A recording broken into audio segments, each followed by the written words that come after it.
Okay, I guess we're live. You know what? I was going to do the 30-second countdown, but I don't think there's no use to it now. What's up, guys? It's your man Donovan Sharp, and welcome to this latest edition of the Chop Block Sports Talk. I am joined, of course, by Miami J and Jay Blaze. So at the same time, I'm sure we're all probably watching Chicago and Green Bay. Am I in agreement there? Yes, sir. Okay. I am watching Caleb Williams. I am. Yeah, I was gonna say, give me your just to start things off, live and in living color here. What are your thoughts on the game so far, Blaze? I would say the Bears are a year away. I just think, like, playoff game, you want a veteran like team. So I have the Packers winning. Okay. What about you, Miami J? I put money on the Packers myself. What made you put money on the Packers, man? You didn't buy into the Chicago. Well, it's not like you thought they were going to get. I'm sticking to my guns, damn it. Caleb Williams is a bust. Caleb Williams is a bust. Let's go ahead and start there, man. I disagree. It's hard to say at this point, honestly, though. Yeah, I was gonna say, because listen, it is possible that he could still be a bust. There is no doubt about it. But I'm gonna tell you what, man. I think the Chicago Bears, looks like the Packers are challenging a call on the field. Matt LaFleur threw the challenge flag for whatever reason, but it appears that Caleb Williams is the guy. He did set, that is a low bar. He did set the single season record for passing yards in Chicago Bears history, like 39. Who had that record before? Nobody knows, dude. Nobody knows. And get this, he didn't even pass for 4,000 yards. So, but the point is that, listen, man, hey, and listen, he's got respect for me. The motherfucker came into Philly and he kicked our ass. So listen, you're not catching any flack for me. But I can admit, and I was right on board with you. I'm not going to say that he won't be a bust, but at this point, I think he's proven that he is definitely the guy in Chicago. If this trajectory keeps going the way it is, I think Williams is going to be a pretty good quarterback for a while. Dude, I still think if the Bears had like a Kirk Cousin or someone, I could see them making a huge run. I just don't trust Caleb because he's from this like just instinct, like the Kyler Murrays of the world and stuff. I just don't trust it. Okay. Let me put it this way for me. Look, Caleb Williams has had an admirable season. My prediction that he would be a total bust this year was wrong, and the Bears have made a run. But this run, I attribute it completely to the coach and the people they put around Caleb, not necessarily to Caleb. I can't remember one game where Caleb put this team on his back and carried them through the finish line. The Bears are winning in spite of Caleb. Or Caleb. That's a great way to put it. Great way to put it. The Bears are winning in spite of Caleb Williams and not because of Caleb Williams. You know, it's interesting that you say that. A lot of people tend to think the same thing about our quarterback, Jalen Hurts. What is your look? There's Jalen Hurts is going to be criticized, maligned. I don't care. It comes with the territory. You're Super Bowl MVP. People are going to judge you, but obviously Jalen has taken a step back this season. Yet here the Eagles are again at the 3 seed. Got at least one home playoff game, hopefully. But this season, Jalen's had it rough this season. I personally, I'm a Jalen guy, obviously, because I'm an Eagles fan, but I can attribute this to he's got his 11th straight play caller since his days at Alabama. We all remember what happened in 2023. Eagles start 10-1. Brian Johnson was the offensive coordinator. We completely collapsed. A lot of people thought and wanted that to happen. People think Jalen Hurts is a game manager. I don't know that a game manager has ever won Super Bowl MVP. Oh, wait a minute. Nick Foles did it with the Philadelphia Eagles less than 10 years ago. What are your thoughts on Jalen, Miami J? And then we'll go to Blaze. Look, I don't think Jalen's ever going to be a Josh Allen, a Pat Mahomes, let alone a Matthew Stafford. Right. But I wouldn't call him a game manager either. I think Jalen Hurts will win you some games. Mind you, I don't think he's going to win you all the games. I don't see him winning NFL MVP anytime soon. No. But he's got enough of a supporting cast that he can be the guy there and he can lead this team to another championship without a doubt. And he can be there for another 10 years. I don't have any problem seeing that. All right. What are your thoughts on Jalen Hurts? Like, if we were to talk about, like, force multiplier, dude, Jalen's maybe like a 1.1. He does his job. He does it well, but he's not going to carry a team on his back and carry you there. He needs an array of like weapons and a good team around him. But you could say that about basically any quarterback. I think he's around like a 6 to 15 quarterback in the league. Yeah, maybe. I don't know. Yeah, I think it's fair, and I don't know the way. And here, this is the thing: if I were to start a franchise right now with one quarterback, as things are right now, my guy would be C.J. Stroud. Okay. And I'm an Eagles fan, and I can admit that C.J. Stroud is, I mean, dude, C.J. Stroud is a better pocket passer. He's a better thrower of the football. And yeah, to Jay Blaze's point, you know, I mean, name me a Super Bowl champion that didn't have an array of weapons around him, right? Joe Montana had Jerry Rice and Roger Craig and all those guys. But by the same token, you still, I mean, what the Chiefs traded away Tyreek Hill. Patrick Mahomes won 2 of his 3 Super Bowls without that speedy receiver. And we all know that Mahomes can literally put a team on his back. There's a quarterback who doesn't have a very good receiving core who put the team on his back this year is the Buffalo Bills, right? If you were to switch Josh Allen, if you were to put Josh Allen in Jalen Hurts' position, the Eagles would have gone undefeated. You put Jalen Hurts on the Buffalo Bills, and the Bills are probably not a playoff team. I can admit that. But that being said, this is why your GM, this is why good management matters. Howie Roseman understands Jalen's deficiencies. He understands what his strengths and weaknesses are, and he put a team around Jalen that minimizes his weaknesses and accentuates his strengths. I think the Dolphins need to give Howie Roseman like $100 million and just have him trade himself to Miami somehow for like a bucket of franchise. Dude, I would absolutely. If that were to happen, that would be the worst trade ever. Yeah. Speaking of the Dolphins, yeah. Oh my God, dude! Holy moly! Yeah. He's the best GM in football. Speaking of the Dolphins, Joel.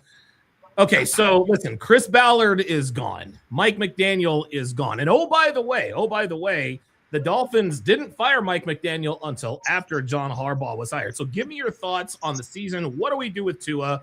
Who should we replace Mike McDaniel with? Go. We're doing this so early, huh? I expected this conversation. Yeah, let's do it. All right, so cutting ties with Mike McDaniel should have happened the day we cut ties with Jim Greer. Jim Greer. I'm getting a mix-up. Sorry about that. Yeah, no, with the GM. And cutting ties with Tua needs to happen as soon as the season's over. I think they need to cut him, trade him, find something to do with him. Okay. I don't think – look, this project in Miami's failed. This tank for Tua thing that we did 6 years ago has completely tanked, no pun intended. Sure. And, but going forward, is Jim Harbaugh the guy? I don't know. I don't know that Jim Harbaugh – when you bring a big name head coach to a city like Miami, the weight of expectations alone, that's going to weigh you down. Sure. And, the people in Miami, they see a name like that coming in here, they're going to expect a Super Bowl in year 2. Right. Just like happened to Jimmy Johnson. Jimmy Johnson got burnt out real quick in Miami. That's exactly right. Yeah, see, Miami does not have a real – like if John Harbaugh were to go to, say, Buffalo, if they get rid of Sean McDermott, Bills fans are not – they're not delusional enough to think, oh, wow, we got John Harbaugh. We're automatically going to the Super Bowl. But you got Miami fans that are, well, we got Jimmy Johnson. He won Super Bowls in Dallas. You should be able to win one here. Oh, no, I remember. When we got Jimmy Johnson, everybody will say, 3 years. 3 years. It's going to take 2 years. Everybody was shooing it in for 3 years. It didn't go that way. They both ended up, him and Dan Marino ended up leaving after that blowout in Jacksonville in the playoffs. Oh, I remember that. Yeah, Jacksonville has been a team for about 15 minutes. Jay Blaze, what are your thoughts on Miami, man? What should they do? Who do you think? So Miami Jay says, okay, he's John Harbaugh. I want to put forth my coaching candidate for the Dolphins, and I want Chris Shula. I want Chris Shula from the Rams. Really? How about that? Okay, he happens to be coach. Yeah, he coached earlier in the game. Why Chris Shula? I'll tell you why I want Chris Shula and I want Fernando Mendoza. Do whatever the hell you have to do to get trade up. There it is. You get those 2 young guys whose formative years have been in the last 25 years of their life. Yep. They know the pain that Miami has gone through. They lived it. They've been here. They felt it. Fernando Mendoza grew up a Dolphins fan. Yes, he did. Yes, he did. Oh, this is good. Bring 2 guys here who have felt the pain and know what needs to happen, and they're actually going to wear their heart on their sleeve and play for this team, this franchise that needs it. I will give this stat again. Miami is the only team in the NFL this century to not win a playoff game. That includes the Cleveland Browns. Ooh. And the Cowboys. Oh my God. Oh, wait. Hold on. So the Miami Dolphins are the only team who has not won a playoff game this century. That includes the Cowboys and the Cleveland Browns. Yes, sir. Okay, before I go to Jay Blaze, now that I didn't know, who's your GM? If I make you commissioner of the NFL and you can snap your fingers and give the Dolphins the GM that you want, who's their GM in Miami? Howard Rosen. He's the best GM in football. Oh, Jesus. Who else? We are tired of teams poaching our people, man. If I'm NFL commissioner, you guys are screwed. If I'm NFL commissioner, you guys are screwed. You have to be too good for right, fair enough. I asked the question, I got the answer. Jay Blaze. Jay Blaze, what are your thoughts about what's going on in Miami? Wait. Okay, so let me just recap here. So Joel, the resident Miami Dolphins fan, he needs Howie Roseman, which is not, it's not unrealistic. You know what I mean? You know what? I'm happy with our hire. I'm happy with our hire. I even forgot his name, but I know he comes from Green Bay, right? He comes from an organization that is well run. Yes. He comes from an organization with a brain, like the Packers, Pittsburgh. These organizations that are always there, they're steady. So I'm happy with that. Let me look him up. John Eric Sullivan. Yes, John Eric Sullivan. He was the president of. He was the president. He was the vice president of football operations for 3 years. Then he moved up to the president. Then he was assistant GM, and I think he was also there when they drafted Aaron Rodgers. So clearly, either way, he's got the pedigree. So I'm good with that. Okay, good stuff. He knows what it takes to run a winning franchise. That's the kind of guy I want. Not only that, he was dealing with an inherent disadvantage being located in Green Bay, which is not exactly a free destination. What young rich guy wouldn't want to go to South Beach? There you go. All right, Jay Blaze. Okay, so what are your thoughts on what the Dolphins should do? Miami Jay says, listen, we need Fernando Mendoza. We need to hire a head coach, with some pedigree. We might have got the guy now, but I would coach Howie Roseman if I could. What are your thoughts? Okay, I do not see the Dolphins as a good landing spot because you have Tua, who they paid, which was a massive mistake. And we all said it. Like, he's not a difference maker. And, dude, you saw him, he has no edge to him whatsoever. No. Zero. He didn't have a dog in him, man. And the moment he got paid, he lost all the muscle that was keeping him, safe. He did. He got thin. Yeah, and then you have the defense. The only positive to Miami is they went on a late season run. Right. Yes. And that's they won what 4 or 5 in a row or something like that. Yeah, but their culture is so bad, and that's why I think Shula. But I'm hearing John Harbaugh wants to go to the Browns because his family's from the Browns area. Oh, they're all yes. The Harbaugh family is from Cleveland. I don't hate that for him. I'll tell you one thing. Mike McDaniel kind of was a victim of his own success. You remember 2 years ago when the Dolphins started out the season 5-0, they put up 70 on Denver. 70 against the Broncos. Yep, I remember that. Yeah. The cha-cha. That set an expectation. It was never going to go up from there. Okay? It was always going to be downhill from there. Now we're at the rock bottom of that. Oh, okay. Devin just said that was never gonna stay that way. So they set the weight of expectations on themselves, and now they're paying the price for it. Tua was never going to be the guy that was going to do that for an entire season, even with Tyreek.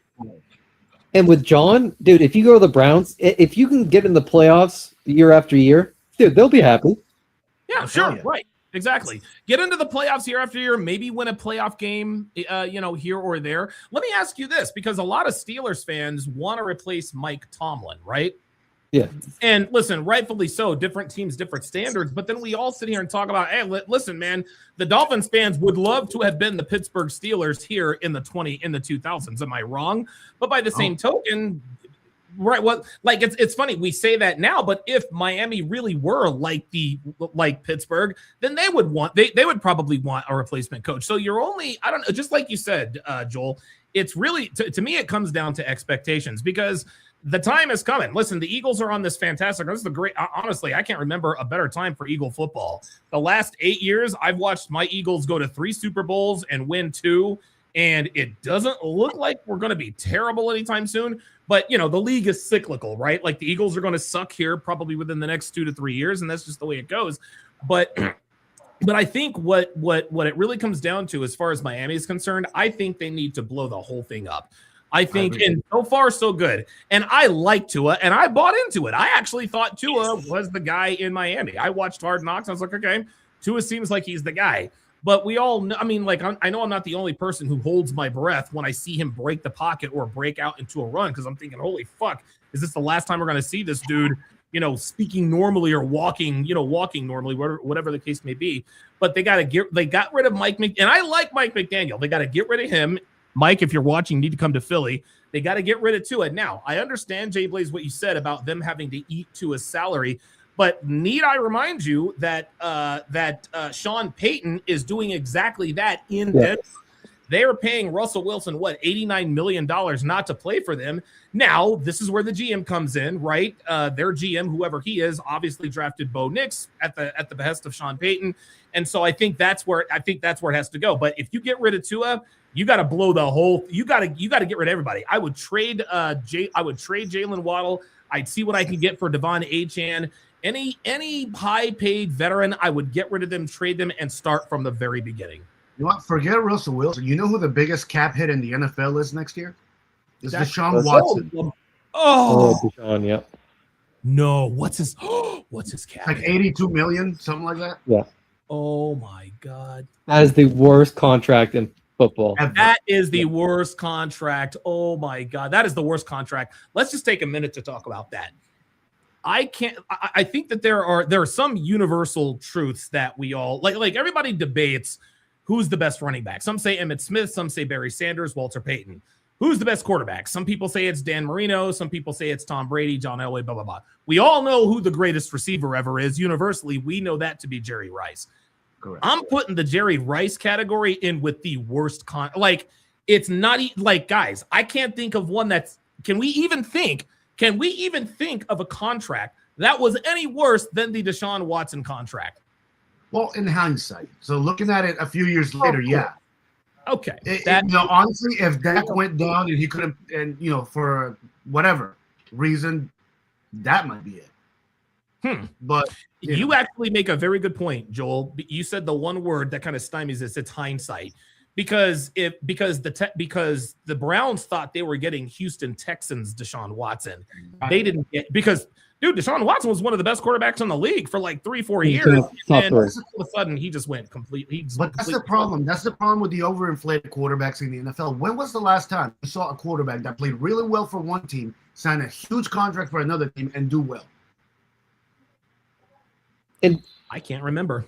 Exactly. And you know what makes it even worse? You had Baker Mayfield. And dude, he was gunning it out. He had a bad arm for his last year in the Browns. He was gunning it out. And they replaced him, and now he's for a while there he was a MVP candidate, but I guess he despises his OC. Oh, he absolutely think about this. And this is the difference between well-run organizations and poorly run organizations. Well-run, and again, hindsight being 2020. Listen, Jimmy Haslam was desperate. The Browns needed a quarterback. He was there. Fine, let's give him the only guaranteed. But hindsight being 2020, we always talk about things in hindsight. But this is why it matters where you go, because like we think to sort of switch lanes here a little bit. Who has the number 1 overall pick this year? It's going to be the Las Vegas Raiders, right? The number 1 overall pick is probably going to be Fernando Mendoza. But I remember for a while the Jets had the number 1 overall pick, and I remember Jets fans thinking, "Let's get Fernando Mendoza." And I'm like, dude, if I'm Fernando Mendoza's agent, the 2 places I will not go are New York and fucking Cleveland. So, I mean, what are you doing? What are you doing if you're the Raiders, Jay Blaze? Are you taking Mendoza? We've already fired Pete Carroll. Where do you go from there? I think it will be Tom Brady's decision. And if Mendoza is 6'5", he has a lot of Tom Brady-esque traits. If you have Tom Brady sitting in his ear, and he's highly coachable. Yes. Yeah. If I'm the Raiders, Honestly, I'm trading Brock Bowers and the number 1 pick to the Dolphins for I don't know, some third rounder. But if I'm the Raiders, of course I'm looking out for Mendoza. To me, he's the best prospect to come out of college since Joe Burrow. Having said that, I'm really hoping the Dolphins go for him. Really, really am. Because we've missed out on Josh Allen. We missed out on Brock Bowers. We passed up the tight end for the Colts this year, who was fantastic. Oh, God. Jesus. Tyler Warren. Yeah, we sat here. Warren. We keep missing on these draft picks. If we draft another offensive lineman or edge rusher again, I'm going to – oh, my God. I don't know. I'm going to unalive somebody. Devin's in the chat. She says that kid is great at the mic. Yes. I don't know if you guys have been – I mean, I think we've all watched the college football playoffs. Dude, Fernando Mendoza is perfect at the mic. Dude, he's a geek. He's Catholic. He's a Christian kid. I mean, he's mature. He's 22. You know, he's tall. He's not a player. He's not like Shedeur Sanders School. Like, this is the franchise. He's the anti-Shedeur. Yes, exactly. And I will note, he grew up in Miami. He will not be corrupted by this city, as every other draft he will be. Yeah. I don't, dude. Here's the thing. Listen, we understand how Miami can produce niggas like Tyreek Hill and Lamar Jackson and Michael Irvin and all the niggas at the U back in the late 80s, early to mid 90s. I get it. I understand Clinton Portis, Willis. Like, listen, the U's got them all. How the hell does Miami produce Fernando Mendoza? How does that happen? How does that happen? Like, somebody's got to have a yacht with a prostitute doing blow off a stripper's ass somewhere, right? Sometimes good things come out of Florida, all right? Jesus Christ, man. How in the world did Miami? And you want to know something? The city of Miami, I hate to say this, but the city of Miami, they don't deserve a dude like Fernando Mendoza, man. They really don't. No, we don't, but damn it. They really don't. So what's the path to get there? So you're telling me, Joel, you would sell the farm. What you would do whatever you had to trade, bargain, beg, barter all the way up to the number 1 pick to pick Mendoza. Yeah, we don't have a bad roster already. It's not like no, you don't. No, you don't. Yeah, draft capital is a good thing to have, obviously, but he seems to be the guy. Yeah, the only issues with the Miami is Tua's contract and Tyreek. Yeah. I don't know if Tyreek ever plays football again. Talked about, dude. We haven't even talked about Tyreek Hill yet. You cannot waste another. Tyreek Hill's gonna get traded, guaranteed. Yeah, he is. Now, I don't think you waste another year on Tua. So what does that say? With all that cap weight, you have to get a rookie quarterback. You have to. Got to. Yeah. It's the only way that happens. Yeah. It's not going to be free. You know what? At that point, screw all the other rookie contracts. Give away the farm. Do a Mike Dick, Ricky Williams type of thing. Okay. All right. Okay. Very good. Yeah. That's a very good point. And that, by the way, Joel, that's exactly the way Sean Payton is doing it up in Denver. He's got a rookie quarterback who is I mean, they got him at the number 9 or 10th overall pick. They got Bo Nix. Bo Nix has been in the playoffs 2 years in a row this year. He's the number 1 seed. In order to do it, and we've talked about this before. There are many ways to win Super Bowls in the NFL, but the one that appears to be the formula that works is you have a rookie quarterback who outperforms his rookie contract. And you can listen, Patrick Mahomes won 2 Super Bowls before he got his money. Jalen Hurts went to a Super Bowl. Remember, he's on his rookie deal. As a matter of fact, I can't remember the last quarterback that got a big contract who won a Super Bowl after that contract. Either way, that's the dude. Joe Burrow got to the Super Bowl on the rookie contract. Dude, Russell Wilson did it. Carson Wentz, Nick Foles did it. So it's that seems to be the way. So if the Dolphins can somehow get Mendoza, I think that would save the franchise, man. I got to look at what other quarterbacks are available right now. But just the fact that Mendoza's from here and grew up around here, and there's pictures of him as a kid wearing a Dolphins hat. Wow, it's tailor-made. Do you think the Miami Dolphins brass is? Do you think that this is in their minds? Like, guys, we fucking got it. Oh man. Look, unfortunately, well, maybe I don't know. Maybe. I mean, okay. Steven Ross got a boner for Tua, and we literally tanked 2 seasons to get him. So, it's almost like they're way too invested in Tua to give him away now, but they're going to have to if they want to win. They have to. They were too invested in Tannehill to give him up at the time, and they gave him up. So let's hope They do. Let me ask you something, Jay Blaze. Let me ask you something, Jay Blaze, and I'll come back to Miami Jay. Who is going to trade for Tua? Because it can't be any team north of the Jacksonville Jaguar. I mean, like, what are you going to do? Let me reverse this. Who would you rather have as your quarterback, Kyler Murray or Tua? Oh, the Cardinals. There you go. There's your team. Fucking A. That's the answer to the question. I thought I asked you an unanswerable question. You just gave me the fucking answer. It's Phoenix. Of course he's got to go to Phoenix.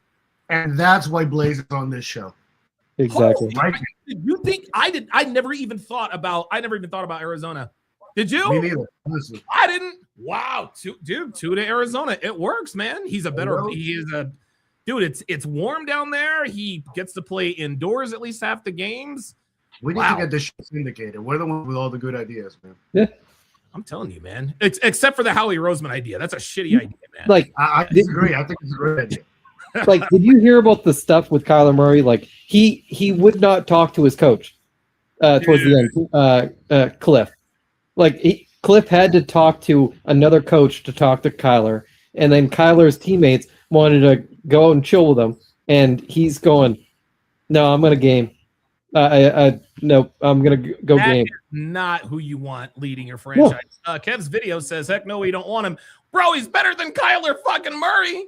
Shit, yeah. Man. And Kyler Murray is super talented.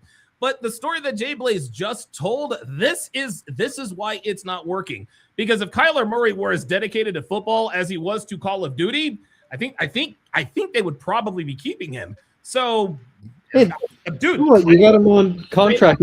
If they get Tua, you have him for 3 years. Dude, you can have him play a year. If it doesn't work out, you can draft another one. And Tua would be a guy to actually mentor. Absolutely. Chasing your draft. Kyler will not do that. No, he will sabotage.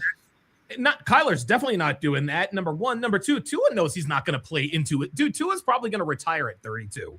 If he's lucky. Honestly, he might even retire after this contract is up. So yeah, he'd be the perfect guy to mentor. I think Tua is going to be a coach at some point. Yeah. Oh, ooh, now that's an intriguing idea. Maybe like an offensive coordinator type coach. Yeah. Well, he'll start somewhere. Yeah, he'll start as a quarterback coach somewhere. Well, let's seamlessly transition to the next topic before we get to our predictions. Or our predictions from the beginning of the season and how much they came true. Some of us look like geniuses, some of us not so much. The coaching carousel. So Black Monday came for, I think Kevin Stefanski lost his job, Raheem Morris. Listen, obviously the John Harbaugh firing, that one to me was the most surprising. So let's start there. Joel, talk to me about what your thoughts are on the John Harbaugh Baltimore Ravens split, because I didn't see it coming. There were grumblings of it, but even I was shocked when it happened. Yeah, I was just gonna say. I mean, I'm not the guy that watches SportsCenter every day, but I do pay attention, and I didn't see this coming. When I saw the headlines, I heard about Miami being interested in him before I knew he got fired. So really, that because, got me Mike McDaniel didn't get fired until after John Harbaugh was fired. That's true. Yeah. Wow. Jay Blaze, what are your thoughts on how the McDaniels got fired? So I watched Coach JB, and he said, dude, so Lamar has not talked to his OC in 4 months. Oh my! I heard about that. That's some Kyler shit right there. So yeah, he coached him hard throughout because this is the second year with that coach. He coached him hard, and Lamar could not stand it. So he went just no contract with him. And so the Ravens ownership told Harbaugh, "You need to get rid of him." And Harbaugh's like, "Dude, this is not the problem. Lamar is." And so it got to the end, and he's like, okay, he called up his OC and said, "Hey, you get it," and he's like, "Yeah, I got it," because he's been around, and I guess he just interviewed for the Browns job, and so the ownership was going to bring Harbaugh back, and I guess Lamar backstabbed him and said no. Oh my God! That's why they fired him. I heard, and I'm not sure if you guys heard about this because like I consume sports 24/7. I'm fortunate enough to where I'm in a position where I can consume sports all the time. So I'm sports talk, whatever. Did you guys hear about that report that Lamar Jackson was falling asleep at meetings? The Ravens practice in the afternoon because Lamar doesn't like to get up early. Him being out late at night, smoking. And it's funny because and those things don't just come from nowhere. We know it's not libel or slander because nobody's been sued yet. So obviously there is a kernel of truth to this. To me, right. This means this says two things to me. Number one, it explains why Lamar doesn't play well in the playoffs.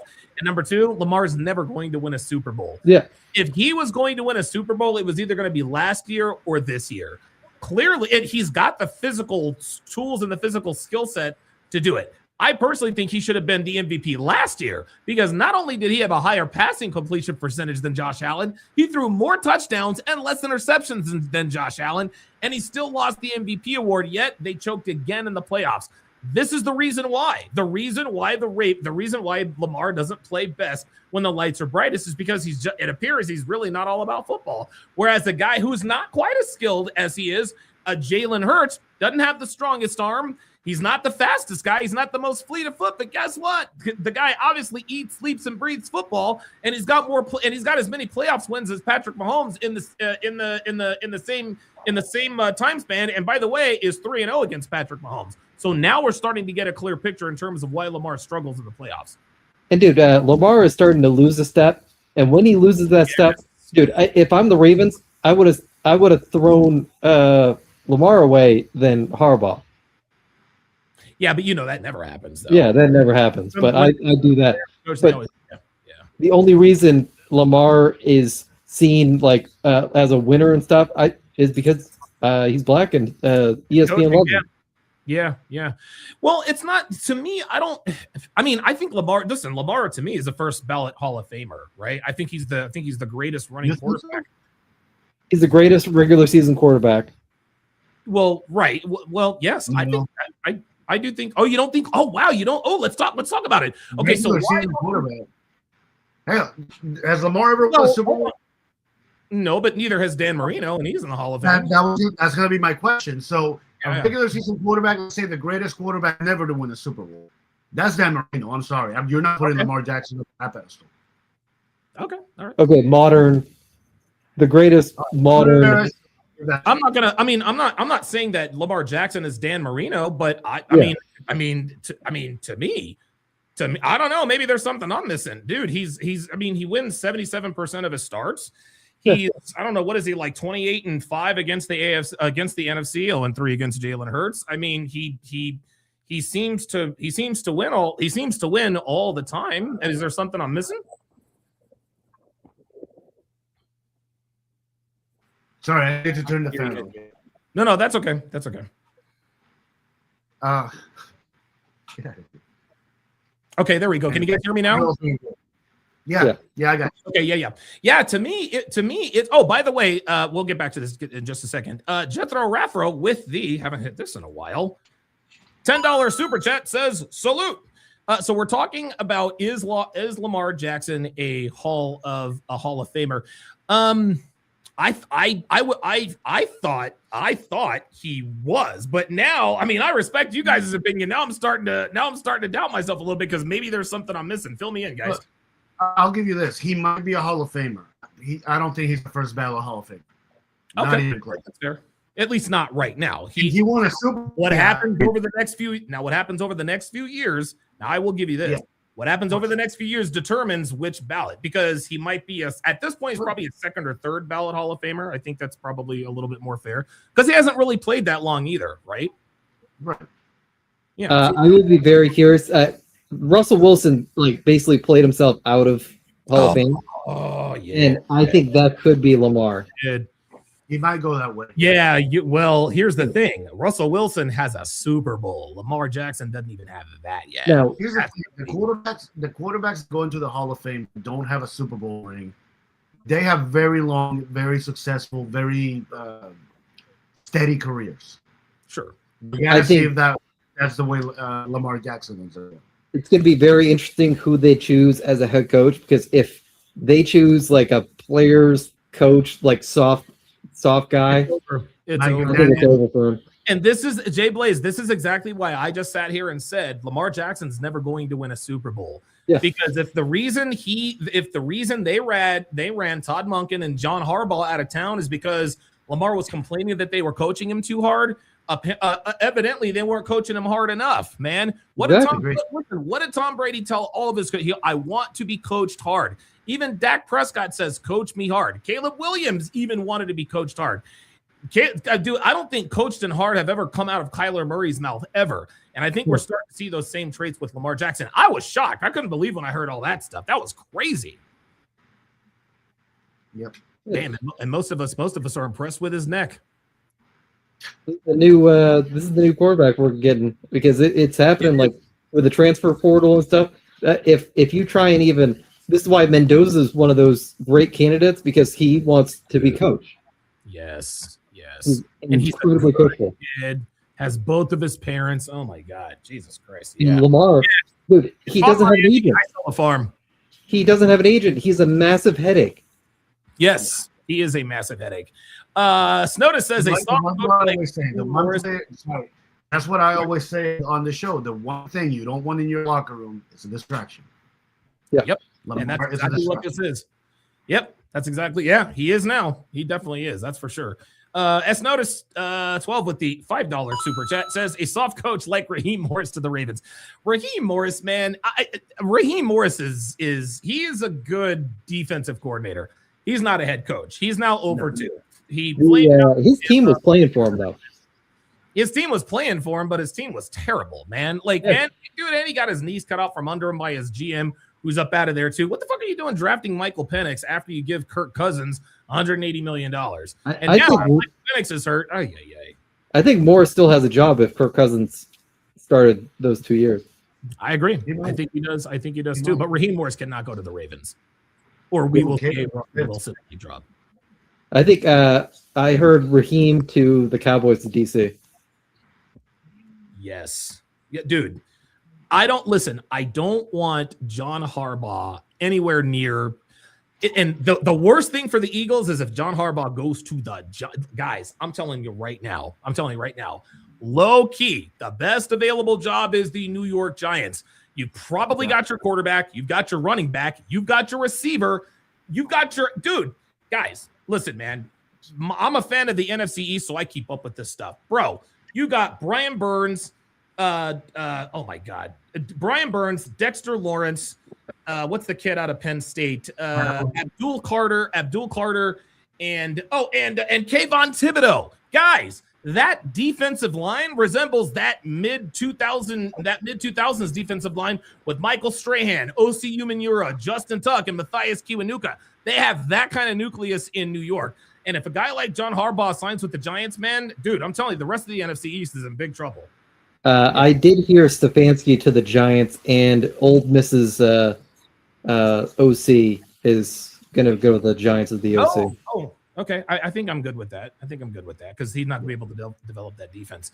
Ken Rose with the $5 super chat. Man, it seems like forever since I heard that. Breaking news out of the Level Up Man says Fernando Mendoza just threw another touchdown pass against the Ducks.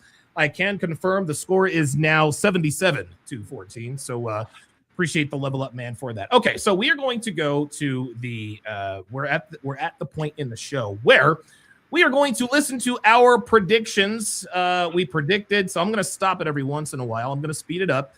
But these are our predictions before the season. And by the way, before I get started, let's go ahead and take care of some business here. Congratulations to Miami J, who is the fantasy football champion. He defeated the lovely and talented Devin. Yes, he finally won. He defeated the lovely and talented Devin in the Super Bowl. Listen, man, I think we both knew it was over when Bijan Robinson broke that 93-yard touchdown. What were your thoughts at that point?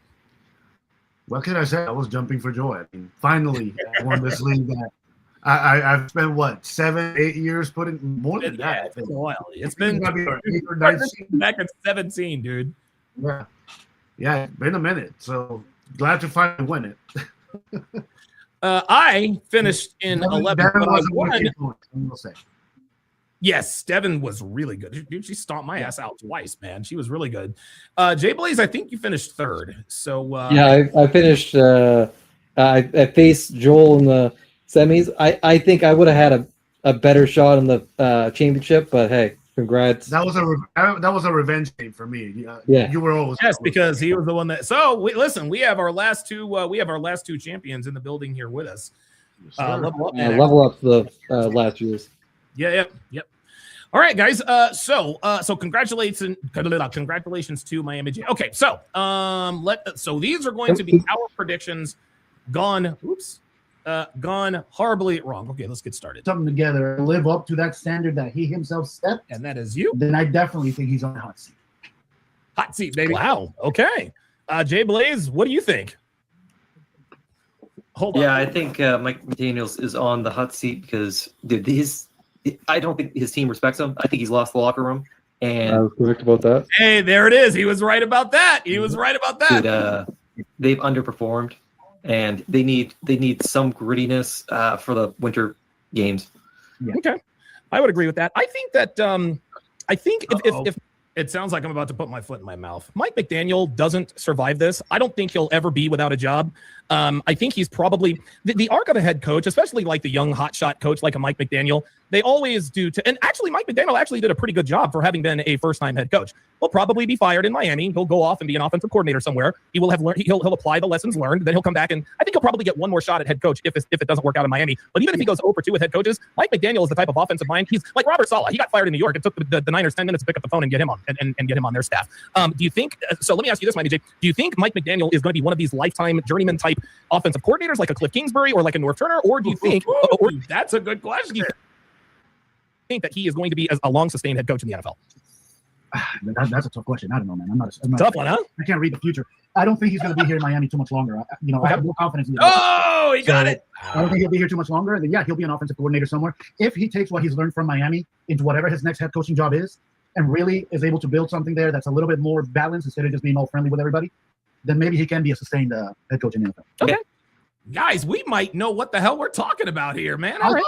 Okay, so this is what I think with Mike McDaniels. Mike McDaniels is that kind of like nerdy guy, and they're going to push the NFL towards analytics like they did with the MLB because you have a lot of the owners, like Haslam has like a trucking business. They're not like in these industries with personnel. They're in numbers. Right. And a couple of them, like 2 years ago, were saying that the Patriots head coach Vrabel was intimidating because he's a big guy. Yes.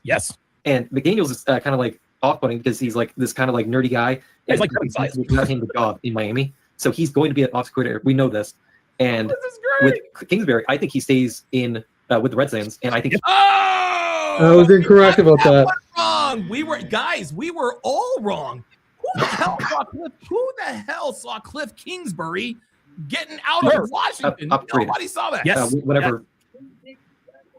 Not us. Go ahead. No, we definitely did not see that. Holy moly! Let me move it up. Quinn leaves. I thought he was going to be totally agree. Okay, maybe for a Wildcats. All right, here we go. Maybe. I like that. And now, you know what? I'll co-sign that. I like that. That makes perfect sense. Jay Blaze, predict the wins for every team in the AFC.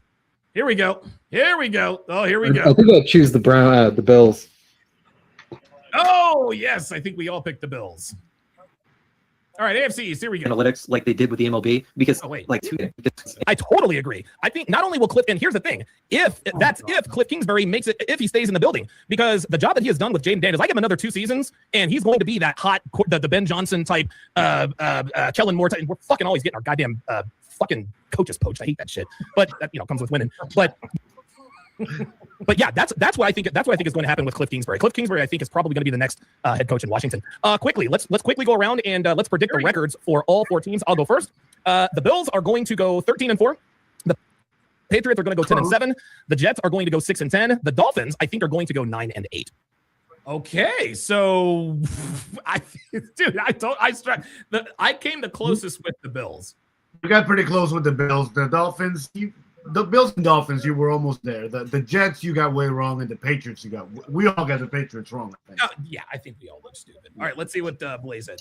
I haven't really thought about the specific records for each team, but I can pretty much agree with you on those lines. I think the Bills definitely win 13, maybe 14. Probably. The Bills are looking really good. They're awesome, dude. And they just re-signed James Cook. He got his money. And by the way, Joey Bosa is now on the Bills defense. So there we go. Oh, and we got Jordan Poyer. If there's a battle to watch in the AFC East, I think it's probably for second place, given if Miami has a good season. Then there's a battle for second place to see the upstart Patriots and the Dolphins. Okay. Upstart Patriots. Listen, I think we all knew the Patriots would be better than they were last year, but we didn't know they were better. Nobody saw them. Look, apparently, I saw them make the playoffs. Like you said earlier, but apparently, if you're the Patriots, you just take a couple of years off, reload, and then go back at it. Because Jesus Christ, they are good right away. Maybe for a Wildcats. I think they have the worst. Now, you know what? I'll co-sign that. I like that. That makes perfect sense. Jay Blaze, predict the wins for every team in the AFC East. I agree with most of everything you said, but I think the Dolphins get 5 wins. Ooh! Hey, Blaze with the W. He predicted it. Holy moly. Let's listen to his reasoning. When can we get to the NFC East? Yeah. Yeah. Yeah, oh boy, yeah, that's gonna be bad. I like Mike McDaniel. I think I became sort of like a low-key Dolphins fan after I watched the Hard Knocks because I loved all those guys, man. You know, Mike McDaniel is like the hipster guy. Dude, I just kept it real, dude. And Tua, he's from Hawaii and he's the only left-handed quarterback in the league. And I think Tua is he's a good dude. So, all right, so very good. So I think universally, I think we all know the Bills are definitely going to run away with that division. One last question about the AFC East. The Bills are clearly in their Super Bowl window. How long do you think the Bills Super Bowl window is going to be open for? It's going to be at least this season, possibly next season. I think the Bills Super Bowl window probably looks like the Eagles Super Bowl. Maybe the Bills have a little further Super Bowl window, but it's right at the end. What are your thoughts, Mike J? Okay, so let's revisit that. So, given what we know now, I don't know, man. Given what we know now about the Patriots, they're in the same division as the Bills. I think the Bills will be consistent playoff, contenders, but I think their Super Bowl window closes after this season. Look, I've said that it does for the last 2 seasons in a row, and I've been wrong. So I'm not going to count them out just yet. I got to see it before I say they're out of it. Because fair enough. Okay. 2 years ago, I came on here and I said that's it. Their window closed last year, and I was wrong there. I was wrong last year, and now I'm going to be wrong again. So I will say, I think the Bills have a shot if so. The Cowboys, they have that bipolar. Wideout. I can't. Oh, it's George Pickens. George Pickens. If the Bills can get George Pickens, and if the Cowboys didn't franchise him, I think they have a shot to extend. Yo, George Pickens is a wackadoodle. That dude can play, man. When he is right, when he's locked in, he's unstoppable. Holy moly! Wow. Because they need someone. They need a wideout, like a number one wideout. They need it badly. Their wide receiver room is terrible, man. Yeah, they're awful. Their receiver room is terrible. All right. When's Josh Allen coming up for contract renewal? They just signed him to another 6-year deal. All right, so I give it 2 years tops. Okay, very good. All right, very good. What are your thoughts, Jay Blaze? Oh, I think he froze. All right. Here we are. Bengals, the Browns, and of course the Ravens. Jay Blaze, who wins this division? I think we all choose the Ravens. Unmute yourself. Oops. Nope, never mind. Oh, wait a minute. I think I accidentally muted you. Hold on. Oh, nope. Oh, I can't unmute. My internet fell apart. I don't know why it's not. Sorry, I was making no, that's all good. I think the Ravens are the top contender for the division. And I don't think they have a shot at the number 1 seed because I think this division's way too good. Yeah. Because the Bengals, their offense is legendary, but their defense is trash. Yeah, and I think the Steelers are going to be a low-key. I really don't know what to make of Aaron Rodgers, but I think they're really good. Dude, I think Jay Blaze called that one too. Yeah. I think the Steelers are going to be a low kick. All right, Miami J, who wins this division? I actually have the Bengals. Oh! The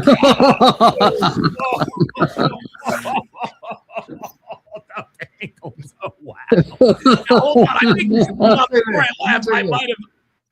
Defend yourself, Miami J. Defend yourself. I got to make myself look a little better here. So Jay Blaze did get one thing wrong. This division is not way too good. This was the second worst division in football. Okay, fair enough. Yeah. I mean, who could have predicted another Joe Burrow injury? Yeah. Okay, all right, fair enough. And I think I might have co-signed it. Oh, hot take. I think that's going to be the best offense in football this year. I think Actually, you weren't wrong there. I think because out of necessity, they're going to have to be. Yeah. I think this is the year that Joe Burrow. Wow. Okay. I like that Cincinnati offense a lot. Dude, how they did not fire their coach, I have no idea. I don't know how Zach Taylor. Dude, he cost them at least 3 wins by himself. Dude, at least 3 wins. Check this out. Here was, you know what? Looking back now, here is what I would have predicted that would have made me look good. I would have said the Cincinnati Bengals are going to win the AFC Central with a losing record and host a playoff game. That would have been more likely than what happened here. Holy cannoli. Dude, they brought in Joe Flacco. Joe Flacco played out of his mind. And Zach Taylor's like, I'm gonna screw this guy up. Dude, holy moly. At least 2 or 3 times. They weren't ready for him. This is why Mike Tomlin had a problem with the Bengals signing Flacco. Listen, I think the Bengals absolutely have a shot to win this division, but they got to get out of the starting blocks quicker than they have the last couple. They can't start slow like they have been. No, they can't do that. We can't do 1-3, 2-4. We can't do that. Like they got to get off to a fast start because, just like you said, I think the Bengals have a top 2 receiving duo. You can compare them with like maybe the Eagles. We have AJ Brown and Devontae Smith. Dude, T. Higgins and Jamar Chase. They are as good as they come. Wow, the Bengals. Okay, I'm gonna pick the rate. Go ahead. Oh, Joe Burrow has played the most preseason games he's ever played. Good. Really? I did not know that. Preseason minutes. How about that? Okay. Well, that actually, and he's still healthy because Joe Burrow, this is his 5th year. He's missed 2 seasons with injuries. So hopefully he can stay upright. Yeah, my prediction. Yeah, guess what? That didn't happen, did it? Is I think Baltimore is going to win the division. I think they have the best team from top to bottom in the AFC North. Lamar Jackson is a fucking weapon. I think it's going to be a battle for second, just like the AFC East. It's going to be between the Bengals and the Steelers. Right now, I would probably give the edge to Cincinnati just because of their offensive firepower. But at some point, they got to figure something out on defense, man. And they did not. They gave Trey Hendrickson a $14 million raise, which was good. He's the best player on a terrible, terrible defense. And by the way, he missed the last 2 games of the season. Okay, let's pick the number of wins. Let's pick the number of wins for each team. Miami. Oh God, here we go. Let's see. I'll go 12 for the Bengals, 12 for the Ravens as well. I think maybe the Bengals will take it on the tiebreaker. Okay. Steelers will compete for a wild card, 10 or 11. I think those 3 teams will be up in the playoff conversation. The Browns maybe. Wow. Yeah, they're going to be trash. They have like how many? They have like what 71 quarterbacks on the roster right now or something like that. Yeah, okay, that's one prediction we all got right. I got the Browns and the Steelers. You got the Browns and the Steelers, so you were 2 for 4. Jay Blaze, number of wins for the AFC North. I'm going to go 12 for the Ravens, 11 for the Bengals. I'm going to go maybe 10 for the Steelers, and then I'm going to go 4 for the Browns. I ruined it. Dude, you nailed it. He absolutely fucking nailed it. We got all the top teams wrong, but the bottom teams we fucking nailed. All right, very good. I'm going to go. Let's see. I think the Ravens win 13 games. I think Cincinnati probably wins 12. I'm going to get the Steelers 11 wins, and I agree with you, Miami J. I think the best division from top. Now they're a little top heavy, but dude, the Bengals. It would not surprise me if any one of these teams outside of the Browns won the division. But Baltimore is the most complete team. I think the Steelers win 11. I think the Bengals win 12, and I think the Ravens win 13, possibly even 14 games. And I think they're going to win that many games because they're going to have to. Because I think the Steelers and the Bengals are going to be on their heels the entire time. Yeah, you know what? I can see this division coming down to literally the last week to figure out. Hey! There's another prediction. There it is. And who ends up at the 2 seed and who ends up in the. Yeah, dude. A lot of times, who's the 2 seed or the 5 seed or the 1 seed and the 4 seed? Yeah, it's gonna be that kind of division. That's not the only division like this in the AFC. Let's move on. Let's go now. This is a very, very. Oh, by the way, the Indianapolis Colts drafted Tyler Warren, who's probably going to be the best rookie tight end this season. Obviously, I think. So who was the best? Who was the best tight end? Who was the best rookie tight end? Was it because Tyler Warren was having a really good year when Daniel Jones was in the lineup? So who else? I think it was still him. I don't know. Colston Loveland. I mean, he's having a pretty good. I mean, he's in the playoffs. You got C.J. Stroud in the Texans. C.J. Stroud in the first 2 years he's been in the league. He's taken the Texans to the divisional playoffs twice. The Tennessee Titans got Cam Ward, and the Jacksonville Jaguars they got Travis Hunter. So I'm gonna start with Miami J. Who wins this division? By the way, I'm still salty that the Dolphins didn't draft Tyler Warren. Oh my God! Yes, you were. You were salty. I still am. Salty as a motherfucker, man. God damn it! Believe it didn't get it. Like, dude, he was right there. Dude, the Bears took Colston Loveland. It was all. Oh, my God. I couldn't believe it. Anyway, I think the Texans run away with this one. I think it's more competitive than people think. I think Tennessee will be better than expected. But I think the Texans are going to win their 11, 12 games solidly and win their division. How about that? I think I threw shade on Trevor Lawrence and Duvall. I think you might have. I think you might have. Okay. All right. Very good. Jay Blaze, who do you think wins the AFC South? Right now, I have the Texans winning.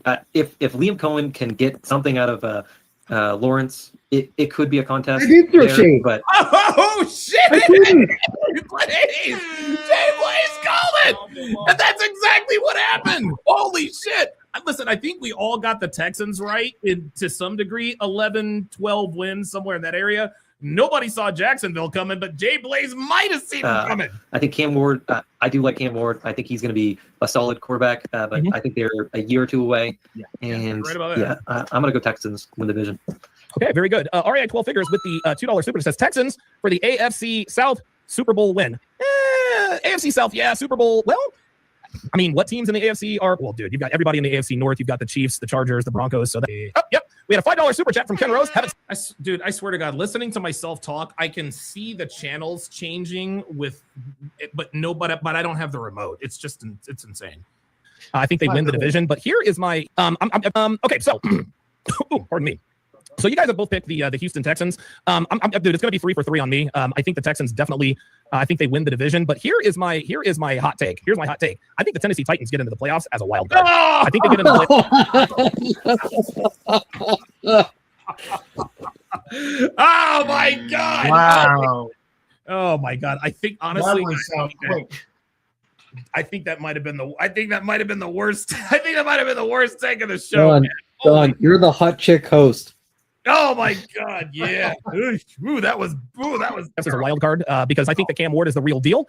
He probably has the second or third best arm in terms of velocity. Maybe Mahomes and Allen are a little bit better. I love their head coach. He's a no-nonsense kind of guy. He had to deal with fucking Will Levis all last year, so he's ready for a guy like Cam Ward. But I think the Tennessee Titans make the play. I think they make the playoffs. I think not only does Jacksonville miss the playoffs, I think the Colts miss the playoffs. So one last question before. I said Jacksonville misses the playoffs. Oh my God! Before we move divisions. What do you think the Colts do with Anthony Richardson? Do they trade him or what? No, I think. Well, maybe I don't know. Sadly, I think Richardson's done. It's being seen as a kid that didn't live up to his potential coming out of Florida. You were right about that. I think he might end up being a career back. With all that talent, dude. Listen, dude. Like I think this season. To the division winners, and dude, this is gonna be a rough one. I'm gonna go who's the West? I think I might make up for it in this segment, guys. We discussed this. We actually discussed this at length in the beginning. Let's go around and who's your AFC West division winner? Jay Blaze. Okay, so the Broncos won the AFC West and they got the number 1 overall seed. Very impressive. Yeah. And the Chargers got the wild card. And the Chargers got the wild card. Right. I think there's one coming. I think we all predicted the Chiefs to miss the playoffs, by the way. Yeah. Okay. Very good. I'm gonna go Broncos are the division winners, and dude, this is gonna be a rough. There it is. So Jay Blaze. I think this will be one of those divisions where you'll have some of the better teams, but they'll have 4, maybe 3 seedings. Yeah. Because they're beating up on each other. Yeah, man. This might be one of these divisions where you've got a team that wins 10 or 11 games and misses the playoffs. Yeah. Having said that, I think this division, I'm going to agree with Blaze, by the way. I have the Broncos. Okay. But wow, you both got the Broncos. This might be the division with the highest floor, meaning I don't see a team winning less than 7 games here. Yeah.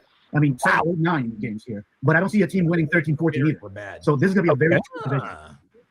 Wow, it is going to be, dude. That is going to be a. I think it is going to be a tight division. Who's your division winner, Miami J? The Broncos. You got Denver as well. Yeah, I got Denver. Okay, all right. So you've got Denver as well. Again, as a quick reminder, only 5 spots left in the TSR Fantasy League. Shoot Miami J an email. Send it to miami305.j@gmail.com. The Raiders coach way more. Yeah, the Raiders are a lot worse than we thought. We gave them 5 spots left. What's that?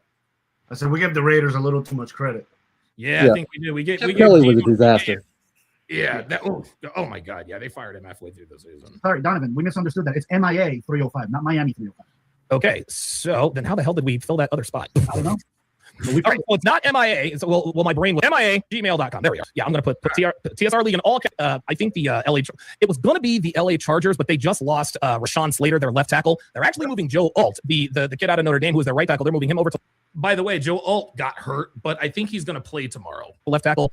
I would have picked the Chargers, but I agree with the both of you. I think Denver is going to win this division. Remember, they're in the playoffs last year. Bo Nix took a dude. It was his rookie year. Did not play like a rookie. It's going to be a second year it's going to be a second year under Sean McVay, and they've got a really, really, really good defense. How many games does each team in the division win? Jay Blaze. I'm going to go Broncos are going to be 11.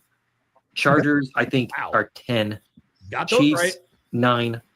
And Raiders, maybe 8. Okay.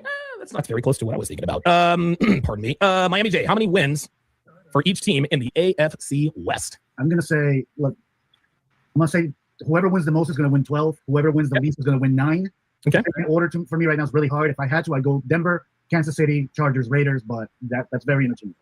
Okay, very good. I think the Broncos are going to win 12 games. I think Los Angeles wins 10 to 11. I think the Raiders win 9 or 10. Here is my hot take. I can't let myself get away with that. Skip it. I'm not letting myself get away with that. Did I just say that the Raiders were going to win 9 or 10 games? So not only, dude, this is bad. So not only did I predict the Titans to go to the playoffs, I predicted the Raiders would win 9, 10 games. I think the Kansas City Chiefs missed the playoffs, y'all. I think And you guys agreed with me. Good call. They're going 8-7, or 8 plus 7. Oh my God, Jesus fucking Christ, Jesus Christ! I think they're going to go 9-8 or 8-9 or something, or something like that. Yeah. I think they got exposed in the Super Bowl, man. And the fact that and this is the thing, and rightfully so. Reed Mahomes, did well in Super Bowls. Not like it's almost like it's almost as though just listening to people, sports pundits talk and all that. It's like they didn't watch the games, man. They're like, oh yeah, the Chiefs are going to destroy the Eagles. No, bro. Like watch the games. Everybody watched the Chiefs like because they were on TV every week. They were a below average football team. They're Super receiver thing. And so we all got the AFC West right. I got the NFC West because they have the easiest always. I've also got the Niners winning that division. Okay. He's got the Rams. I've also got the Niners winning that division. And I don't think, obviously injuries notwithstanding, that's always going to be a factor. But I think the San Francisco 49ers are going to win the NFC West because they have the easiest schedule in football. As of right now, their strength. I missed that. I think the schedule is literally number 32. Like 32. They got, dude, it is Cupcake City. It is Cupcake City on that Niners roster. And by the way, the NFC West was the best division in football. They got 3 teams in the playoffs this year. You know what? And I give that. Look, this division is what the AFC South could have been if Daniel Jones didn't get hurt. And I will say, nobody saw the Seahawks coming. No, I didn't see. The interesting thing is here's the thing. I know that I didn't predict the Seahawks correctly because I don't remember what my prediction was for Seattle. I just didn't even think of them. I knew they weren't going to be. I knew in my mind, I knew they weren't going to be good, but I didn't think they were going to be terrible. I thought they'd be 10-7, 9-8, that kind of team. Sam Darnold, whatever. But Jesus fucking Christ, man. Now they did lose Deebo Samuel. Cold-blooded. He is a cold-blooded assassin. Their coach. Oh yeah, dude. Mike McDonald is the man. Absolutely. Yeah, he's the man. Notice also says JSN is him. Yep. Hell yes, dude. Jackson Smith and Jigba, he might be the best receiver in football right now, man. But they got back. They got Brandon Ayuk is back. Christian McCaffrey is back, and he did make it through preseason, which is good. So he's there and healthy. And of course, they've also got Ricky Pearsall, who's not going to take the top off the defense, but he has very good hands, very reliable. They've still got George Kittle, Trent Williams. So the 49ers, I think, are going to win the division because of that. They have number 32 in strength of schedule. You said San Francisco refuses to draft linemen? Yeah, they do not draft linemen at all. No, they only get their linemen because remember they got Trent Williams from Washington. That's the reason why he was playing for San Fran. CJ Harbor thinks it's going to be the Seahawks. All right, Jay Blaze. CJ Harbor said he thinks it's going to be the Seahawks, but I don't think he thought that. I think it's because he was a Seahawks fan, right? That would be like you guys see that pass that Caleb Williams just threw? No, that was on a rope. Sorry.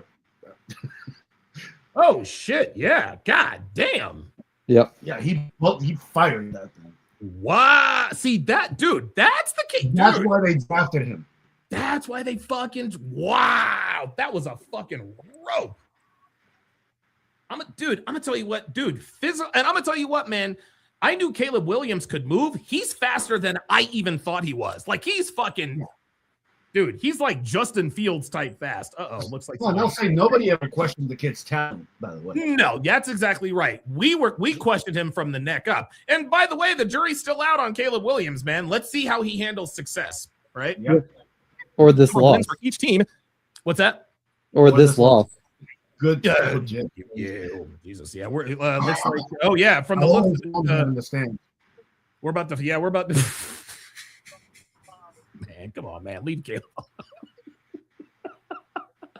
I bet she is, though. I bet she is. That's the problem. Oh my God, man, you might be right, man, because he's not. Listen, that fucking frozen laser he threw, notwithstanding, he hasn't really had that good a game. So let's continue. In the NFC West, I'm gonna go Rams 11, San Fran 10, Arizona. I'm gonna go 8, and Seahawks are 9. Okay, Oh, all right, wow. Okay, so I think all of us shared that sentiment. The Cardinals were not as good as we thought they were going to be, and the Seahawks were a lot better than. That's 9. Miami J. And the Rams were better too. I'm thinking about those numbers. I believe Yes, right. it's just saying. I'll agree with him. I'll just flip the Rams and Niners. Okay, just gonna flip the Rams and the Niners. Okay, I'm gonna go. I think Honestly, man, last year the Rams, the Niners, and Seahawks, like it's almost like they're the same team at this point, right? Yeah. I think the Niners are going to win 13 games. I think because of that easy schedule, I think they will challenge for the number 1 overall seed. I think the Rams are also going to win 13 games. But I think the Niners, I think the Rams and the 49ers are going to be. It's going to be a very top-heavy division. I think they both win 12 games. But I think San Francisco sweeps the Rams. The Cardinals. I mean, the Cardinals are going to win 6 games. The Seahawks will probably win 8. Yes, the Seahawks do have Sam Darnold, but I don't. Just given the division that they play in, I don't think the Seahawks or the Cardinals are going to be very. Oh my God, Jesus Christ! Oh my goodness gracious! Holy God! Now that wasn't as bad. I mean, that wasn't as bad as Titans to the playoffs. Probably. I don't know. What was my other bad prediction with Titans to the playoffs and then another terrible one? I'm trying to put it out of my mind. Holy God, this is bad. Well, Very competitive. I one predicted last the Bengals to win the number 1 seed. So Oh, well, okay, all right, okay. Well, I can. You know what? There we go. I feel a little bit better. Hey, One my last big question. win is about coming the up. What's that? My big win is coming up. Oh, AFC, yeah, not the it's NFC coming, West. man. Do you think, and a lot of people have talked about this, do you think Mike Shanahan is possibly coaching for his job? Or is that not even a fair question? I said Mike Shanahan. That should have been Kyle Shanahan. I wasn't too bad in that college. I think Brock has had stated, and that's week, dude. I start in the Eagle prepared. I like it. Who's your division winner? Maybe we cannot wait. The first watch party is going to be the Eagles and the Cowboys. That is just going to be all kinds of fun. I absolutely cannot wait. And I'll have this all prepared. That way, if you guys want to drop in and say what's up or whatever, do like a watch along with that. Is going to be all kinds of fun. Okay, let's go to the next division here. Let's go to the year, by the way, right here. Dude, I'm gonna tell you what. So Carolina won the division. The Panthers. South. So the Carolina Panthers, the New Orleans Saints, who just named Spencer Rattler as their starting quarterback, Baker Mayfield re-up with the Tampa Bay Buccaneers, and then we have the Atlanta Falcons. Miami J, who is your division winner? The Atlanta Falcons. Woo! Oh, he said the Atlanta Falcons. Oh boy. Well, I just noticed this division is so bad. The winner and the bottom were 2 games. It's all, dude. I'm telling you, man. Everybody was terrible. This is the worst division in football. Yeah, nobody I like it. Who's your division? Michael Penix Jr. puts it together there. It's going to be and for no other reason, I think nobody else will really challenge him. I don't think the Bucs are that strong, and we know the Panthers are some starters. Yeah, the Panthers are still a year. It seems like the Panthers have been a year away forever. They're like 5 years. Yeah. And they just traded Adam Thielen back to the Minnesota Vikings, which I think was pretty cool. Who's your division winner, Jay Blaze? I'm gonna say this is the worst division in sports. And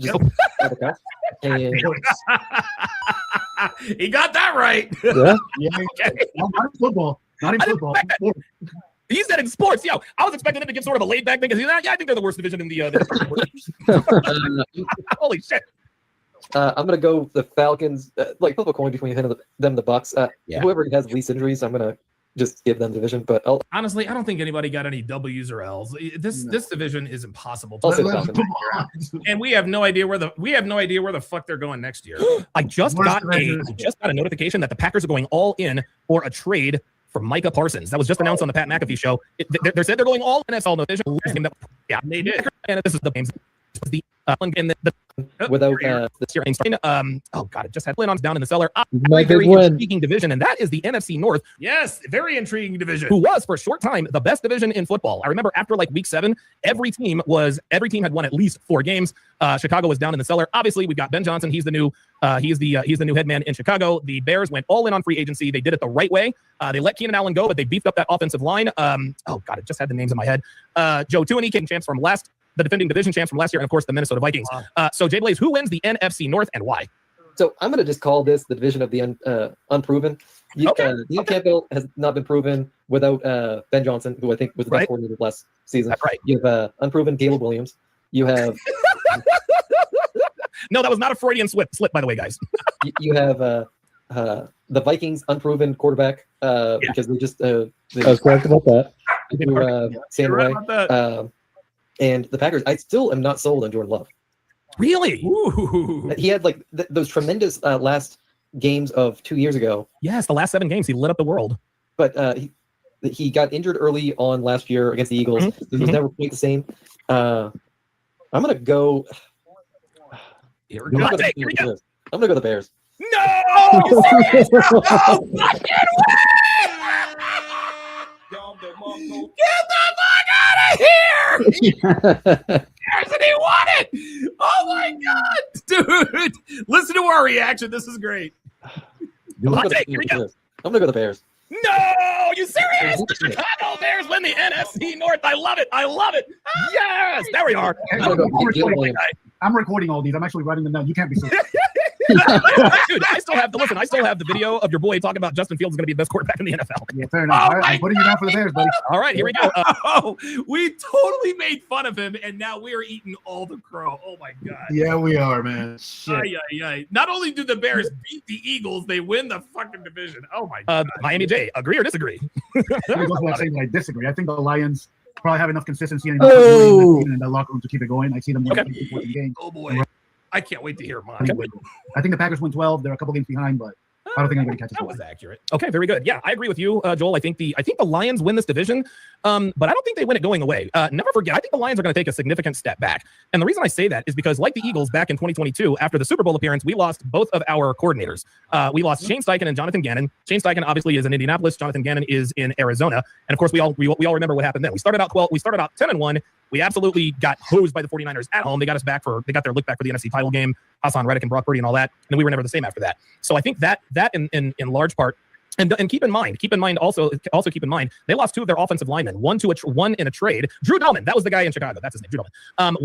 One to a trade and free agency, and the other one's a retirement. So 40% of their offensive line is going to be different. They have a different offensive coordinator and a different defensive coordinator who are both now head coaches in the NFL. All of that said, I think the Lions win this division, but I think they win this. I think it's probably going to be decided like on the last game of the season. Dude, I literally gave all the reasons why the Lions shouldn't win the division. I picked them to win the division, but I should be surprised that they didn't, in fact, win the division. Oh. See, I'm doing a podcast with a bunch of like clicky ladies, and I'm the independent alpha male. Dude, I'm telling you, so far, dude, look at this. Dre Raven in the chat says, "Damn, Jay Blaze, you called most of these, bro." I'm trying to tell you, man, you might actually have a future in sports betting because you did nail most of these. I need to start talking to Blaze before I do my parlays, man. You know what I'm saying? I might have to charge a consulting fee. So what I did is I ruined the take that I had. I said the Detroit Lions take a significant step back. Nailed that. But then I tripped over myself again. All of that said, I think they're going to win the division. Let me just say, we just talked about the NFC South real quick, and we said they were so bad that every team was 2 games of each other.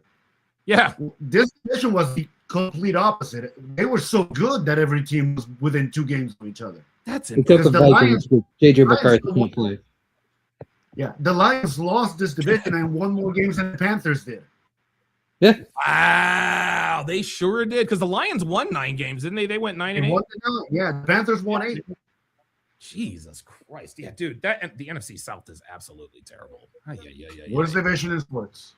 Dude, shout out to Jay Blaze, man. He fucking called it. I can see it. Took the Bears. Okay, all right. Win totals for this is going to be good. Jay Blaze, what are your win totals for the NFC? You got Chicago going 14-3, right?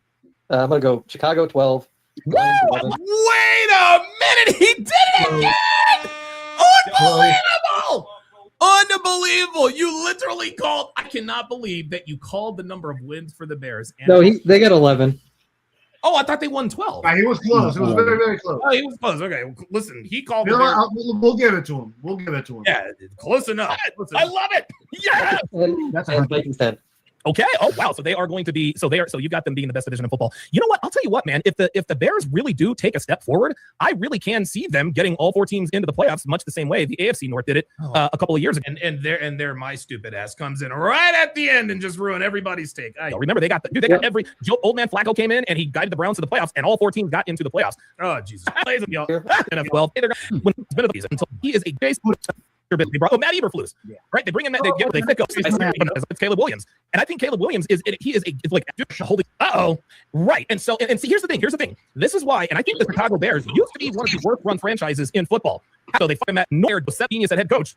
Like, brah, at some point, Caleb's gonna have to go, hey man, it's time to go. So I think he could possibly do it. But I think the Bears make the.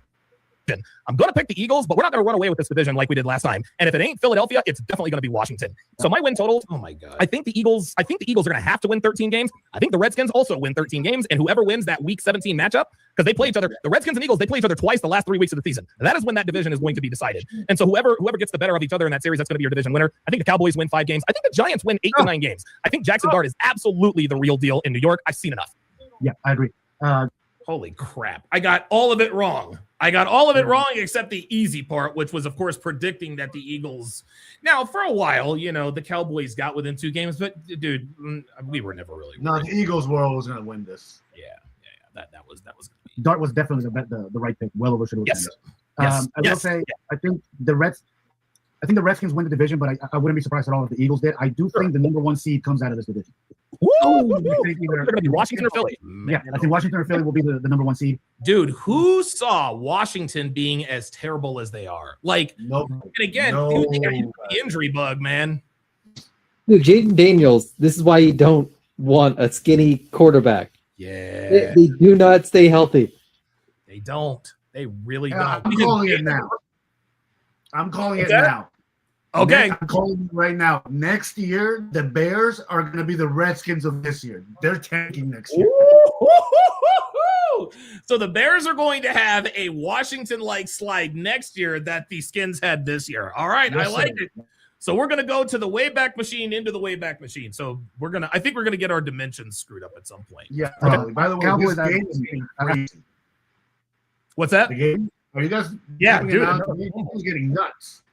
Oh, they're getting absolutely wrecked. Yeah, this is insane. Sorry. Go ahead. No.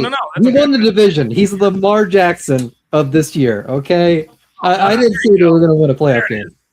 I have no faith in them at all. I don't think they win 5-6 games, maybe. No, not a chance. They're going to take the L on. They're definitely going to take the L. I think New York is a wild card, and I don't mean that in the sense of a wild card team that's making the playoffs. I just don't think we know much about what the hell's going on there. I will say this. The Cowboys were better than I thought they were.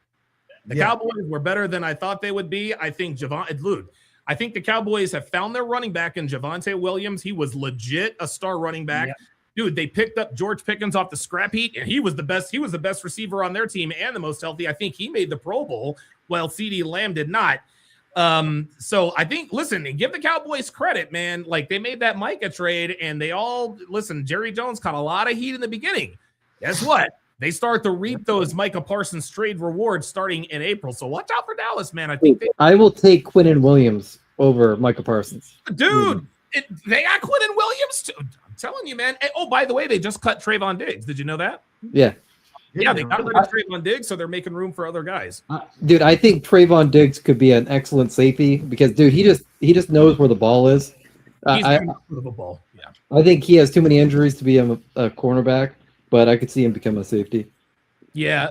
You're and the difference between being a cornerback and a safety is that the tackles that you're involved in as a safety are far more violent, but far less frequent. Whereas as a cornerback, your collisions aren't quite as violent, but you're in collisions all the time. And that's probably why Diggs is better suited to play safety than corner. As a corner, too, you not only do you run a lot more, but you also tend to fall more awkwardly.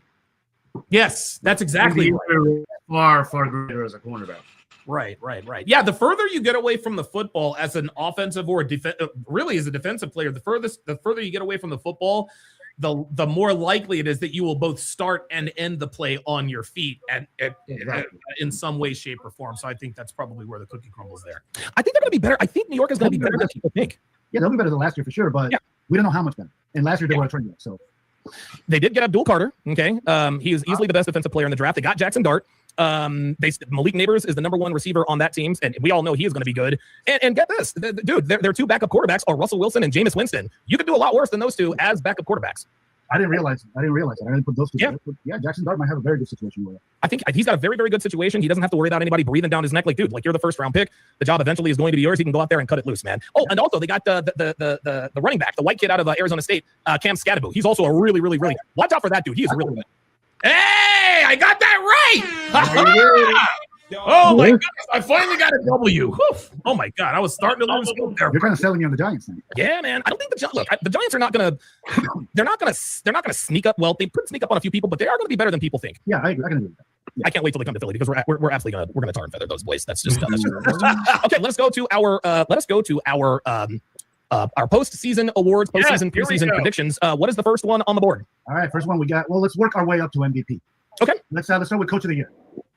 Coach of the Year. So what I'm gonna do? Okay, so guys, obviously, I don't know that anybody could get the Coach of the Year wrong this year. So many candidates. You've got Ben Johnson in Chicago, the way he's turned that franchise around. Mike Vrabel in his very first year. Sean Payton getting the #1 seed, with a quarterback on a rookie contract. Liam Cohen down there in Jacksonville. I mean, like, Kyle Shanahan out in San Francisco. He's missing his 2 best defensive players. They had a chance to be the #1 seed. Like, there are so many. Hell, it could have been Shane Steichen if not for Daniel Jones. So who's our Coach of the Year so far, guys? Or who's the Coach of the Year this year? I will say, even if everything plays exactly the same, except for the Daniel Jones injury, Shane Steichen would have had it hands down.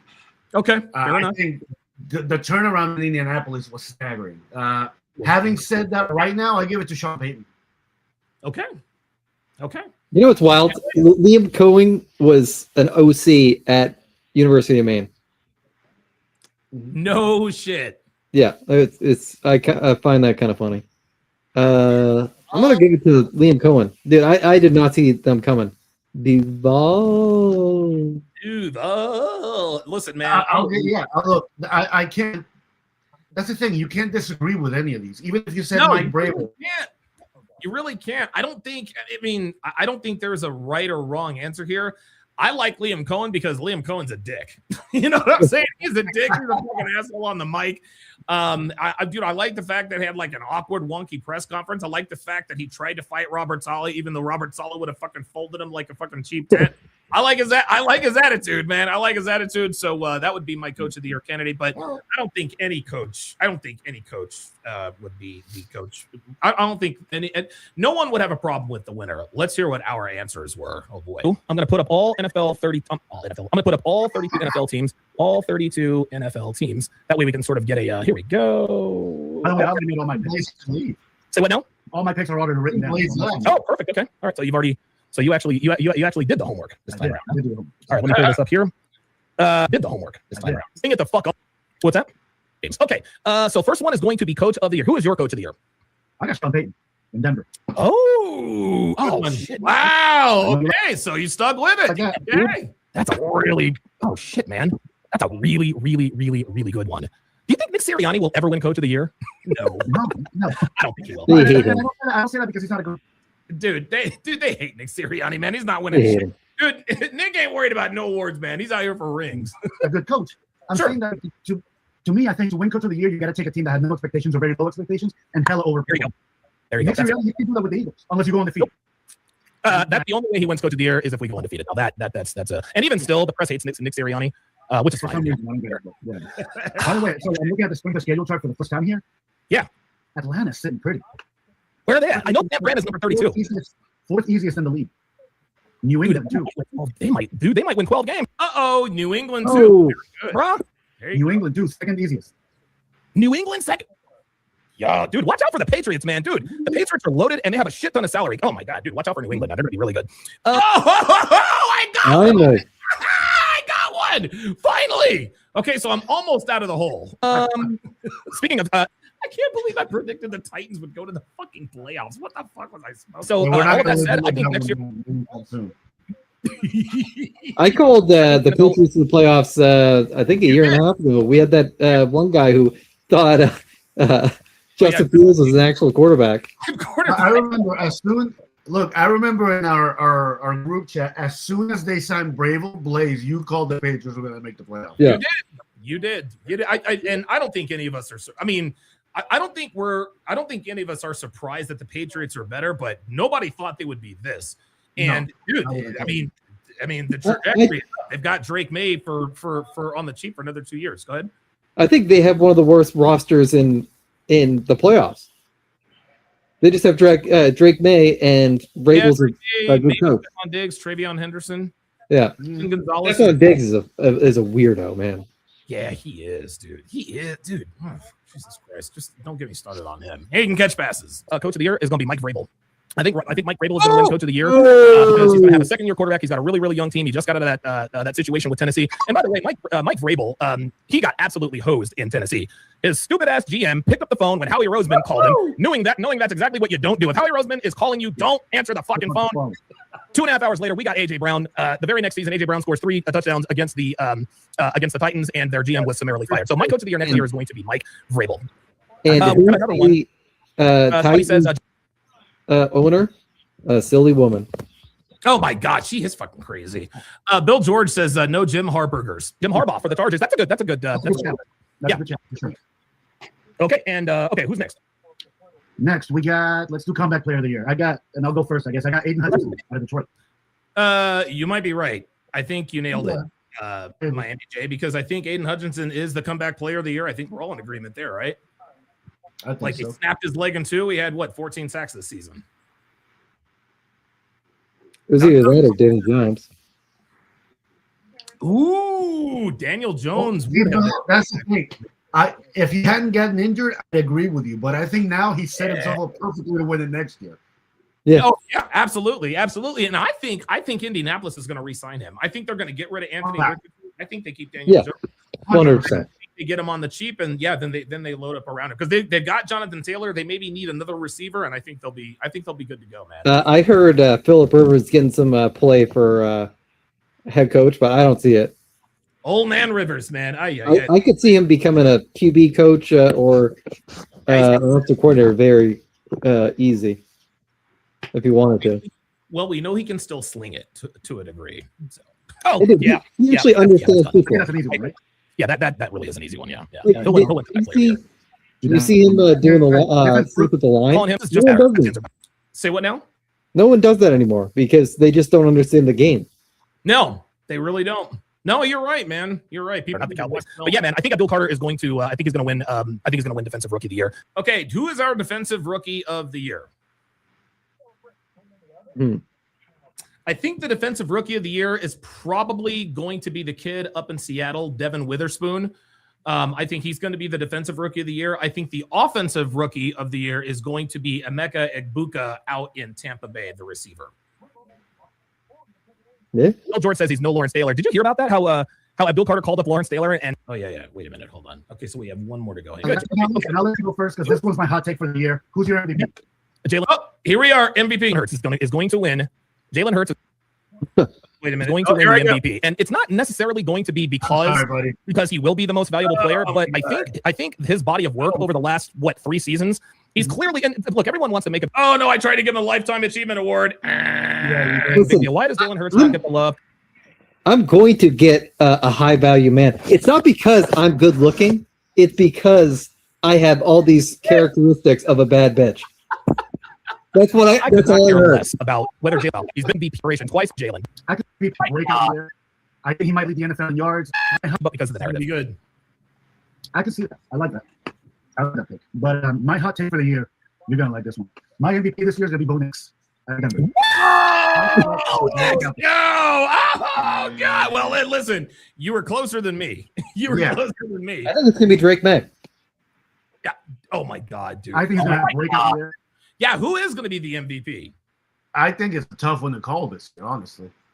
I think they're going to give it to Stafford. I think they're going to give it. He has more touchdowns, fewer interceptions. Drake May has him in terms of pass completion percentage, but I think what's going to hurt Drake May is his quality of opponent. And listen, you play the team that's in front of you. You put up stats. These are professional football players, but Matthew Stafford he plays in the best division in football. He's been around. I mean, this shouldn't factor in, but he's been around longer. So I think that's probably who's going to win it. And he's older, so this is his last shot at MVP. The narrative will definitely favor him for sure. He could get the Lifetime Achievement Award. Yes. Yeah. I think he might lead the NFL in yards. With the caveat of Joe Burrow. With the caveat of Joe Burrow. Oh, yeah. But next two are going to be battling Oh, all year. man, Joe I Burrow. think Joe that's Burrow gonna be a race to watch. Joe Burrow I is think going to right now, man. he brought the Broncos to their first division championship in God knows how long. Woo! There it is. Oh, nice. I love it. I got Bo Nix, man. See, and this is the thing. You are kind of right because Bo Nix is definitely the MVP of the Denver Broncos. So I will give you that. By far. Yeah. Yeah. Nix is more physically gifted than Drew Brees ever was in Drew Brees' prime, and now he has the older, wiser, more experienced Sean Payton, who couldn't get Russell Wilson out of town fast enough. Man, I like that pick a lot. That's actually a good one. Wow, Bo fucking Nix. Oh, dude, I love it. Let's go. That's actually not crazy, man. I actually kind of like that because I think he is going to light it up, man. I really do. Well, I think he is. This is Okay, Super Bowl pick. Oh yeah, Super Bowl picks. Super Bowl picks. Actually, let's do this first. Let's do a dark horse Super Bowl pick, like a dark horse team that will just make it. Then we'll do our Super Bowl. Okay, I got my dark horse out of the AFC is the Denver Broncos. I think they went into Buffalo. They got trounced, but dude, everybody's gonna be a year older and a year smarter. I think my dark horse Super Bowl pick in the NFC is Washington. I would say LA, but because everyone is expecting LA to I guess supplant the Eagles, but I don't think so. I think if it's not the Eagles, it's definitely gonna be the Redskins. Oh my God. I actually like that pick a lot of the Redskins. I didn't think about them, but I do like my pick still. I got the Broncos out of the AFC also, but I got the Falcons out of the NFC. Oh no. Oh my God. Oh Jesus Christ. Dude, we picked teams that aren't even in the playoffs. God damn. Super Bowl 32, I think, or 33. Something like that. Yeah. I think they actually have some very, very key pieces in place. I think they might have the running game, they have the tight end, they have a couple. They had it all. They had it all, but the injuries killed him, dude. Yep. If Michael Penix Jr. can go in there and light it up, I think the Falcons might be a sneakily good team. Wow, fair enough. So my real Super Bowl pick, I'm going Eagles Bills. I don't really. Hey! And here's the Ew, Could happen. Could happen. Could happen. Who are we more confident? Honestly, I think I'm a little bit more confident in Buffalo in the AFC than Philadelphia out in the NFC. Because Buffalo, don't get me wrong, the Broncos and the Patriots are good, but Josh Allen is the most experienced quarterback on the AFC side. In terms of experience in the playoffs, he's going up against kids. In the first round, he's got to play Trevor Lawrence. Trevor Lawrence has one playoff win. He's been to the playoffs now twice in his career. There's Justin Herbert. He was on the wrong end of that Jaguars comeback with the LA Chargers. Then there's Bo Nix. This is only his second year. CJ Stroud. Well, actually, I guess they do have some experience. But then you go to the AFC side. Matthew Stafford, Super Bowl winner. Jalen Hurts, Super Bowl MVP. Jordan Love's been to the playoffs 3 times. Brock Purdy's played in 2 Super Bowls. He's won a couple of divisions. So I think that it's Caleb Williams then there's Sam Darnold, who won 14 games with 2 consecutive years with two teams. So I'm a little bit more confident in the Bills than the Eagles. What say you, Miami J? First off, I say if I'm remembering correctly what my Super Bowl pick was, I'm just gonna quit now and watch you guys when you guys do the show. I think it's gonna be. But I can agree with you. I have a lot more easier time seeing the Bills making it than the Eagles. Yeah. What about you, Jay Blaze? So the NFL clearly they want certain things to happen. I think they want the Patriots in the Super Bowl. Okay. And You think the referees are going to start giving them some Kansas City barbecue? yeah, I leveling up we're talking about this. I think they want Patriots Rams. Okay, Patriots Rams. That's a rematch of Super Bowl 34, if I'm not mistaken. Yeah. Even though that was the most boring Super Bowl ever. Oh, awful. Sorry, Super Bowl 36. The Patriots. Oh, I'm thinking of Super Bowl. I'm thinking of Tom Brady's first Super Bowl against Kurt Warner and the Rams. No, you're thinking Tom Brady versus Jared Goff. Oh yeah, that was what 13-3. Oh my God, No, like 10-6, I think. It was terrible. Yeah, that was a bad Super I think Bowl. it was 3-3 going into the fourth quarter. It was crazy. But if it is Rams Patriots in Super Bowl 60, it is not going to be no 10-3. I can tell you that right now. They're going to light it up. Let's listen to Miami J's. I completely forgot what your Super Bowl pick is. Who wins? Probably Buffalo.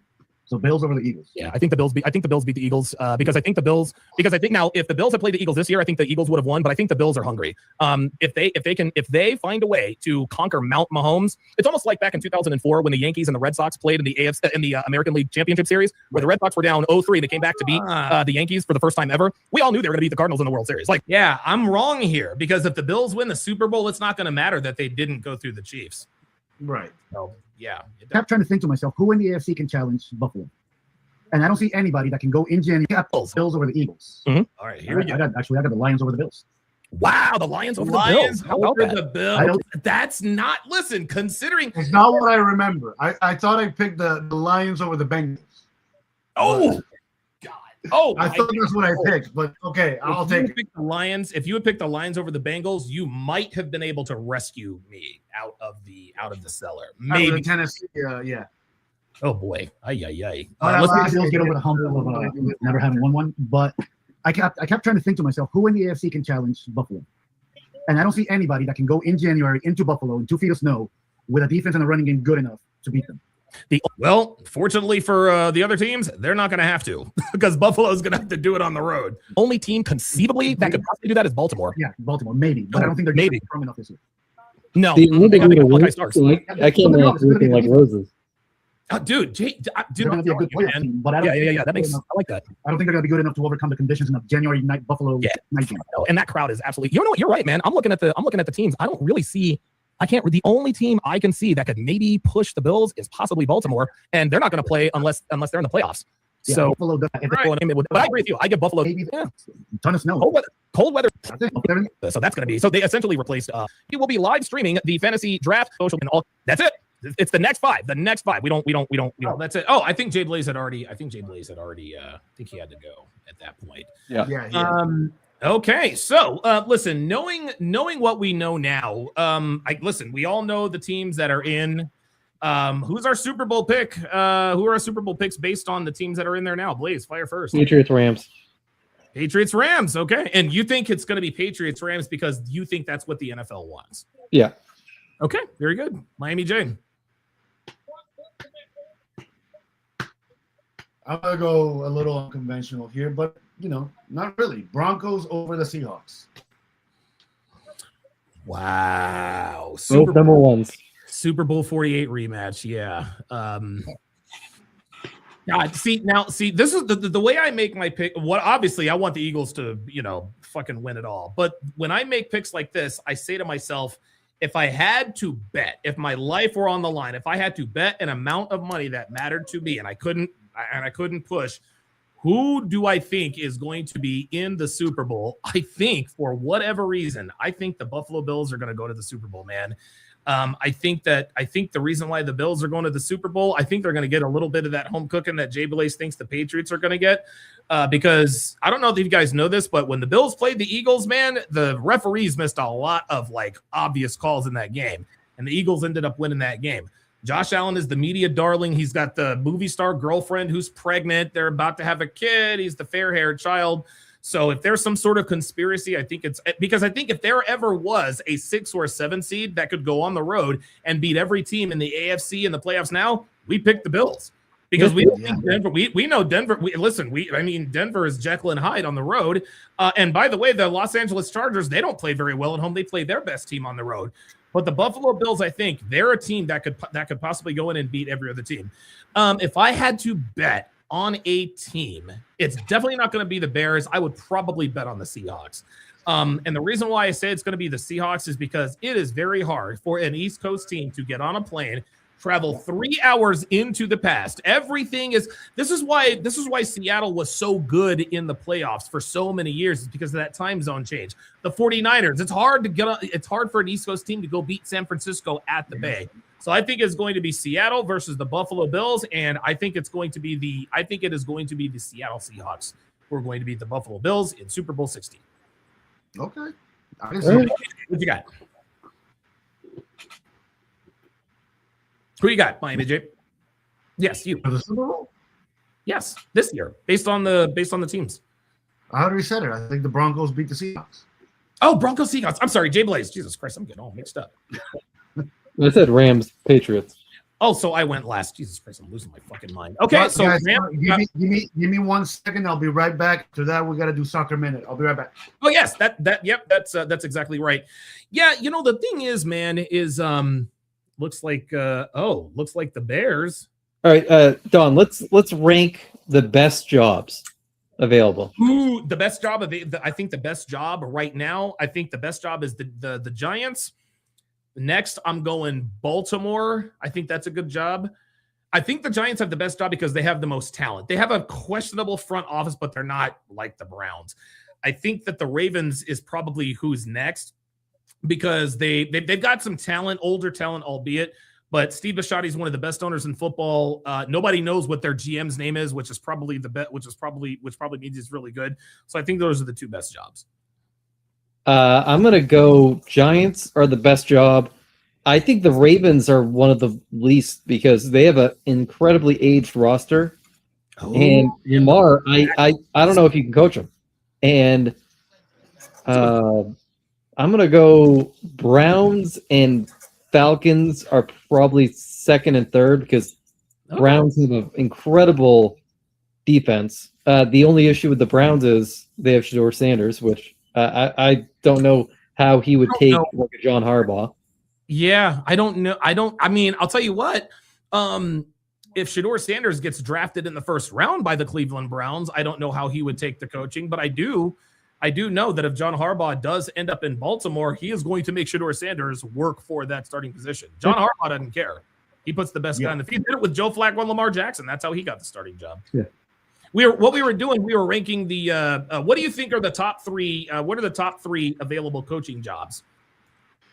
I said the job. We both think the Giants are. I think the Ravens is a good job because of the good front office, well organization. Jay Blay is not so much because of the Lamar Jackson mess and the overall age of the roster, which is a good point. I tend to agree with Blaze. I would say New York is the top one. Yeah. Cleveland, Miami. Oh, wow. There you go. Yeah, I think Cleveland's a very good job. Yeah, Phantom Logs, I think Phantom 3 and 3 says Matty Ice is the new Falcons president. I actually saw this. I think Matt Ryan is on. I think he's probably on maybe the John Lynch trajectory. Yeah, we'll see players go into coaching like, hey, like Mike Vrabel when he retired, he was the linebackers coach for the for the Patriots. Then he was the assistant defensive coordinator. Now he's the head coach. Well, John Lynch started off as vice president of team activities or whatever, and now he's the GM. I think Matt Ryan is probably trending in that direction as well. Did Atlanta fire their coach? Yeah, they fired. Atlanta did, yeah. That's not a bad job. That's a good good job. That's a very good job. top three. I will put that over Miami. Yeah, and they have a shitty division. Right now, so Miami for sure. Was that? Yeah. And they have a shitty division. 100%. Dude, the NFC South is ripe for the picking. Okay, I'm going to stop sharing and allow. Or do you want me to allow you to share? Yeah. That will. Okay, let me click this here. Wait a minute. Nope, I don't want to edit your name. I want to allow you. No, Oh, that works. Because the bracket I did kind of got reset, so I'll start from the top. It's cool. Okay, give me 1 second because it's not. God damn it. Well, I think I can do it from here. Oh, can you? Yeah. Oh, you know what? I think you have to request to share. There you go. Okay, there we go. Why is it not coming up? God damn it. I think I got it. Oh, Am I sharing? No, I don't see it. Oh, there it is. Got it. Okay, there we go. Okay, I see it. Okay, gotcha. Listen, real quick, let me just say a thing real quick about the U.S. Team going into this. One, I think we're in a pretty good spot. We got everybody healthy. We're feeling good after the way we closed out the year. So, I think we're in a good spot. Having said that, the last time we talked about any of this was during the draw, and we were happy as hell that we got a really good group. Right.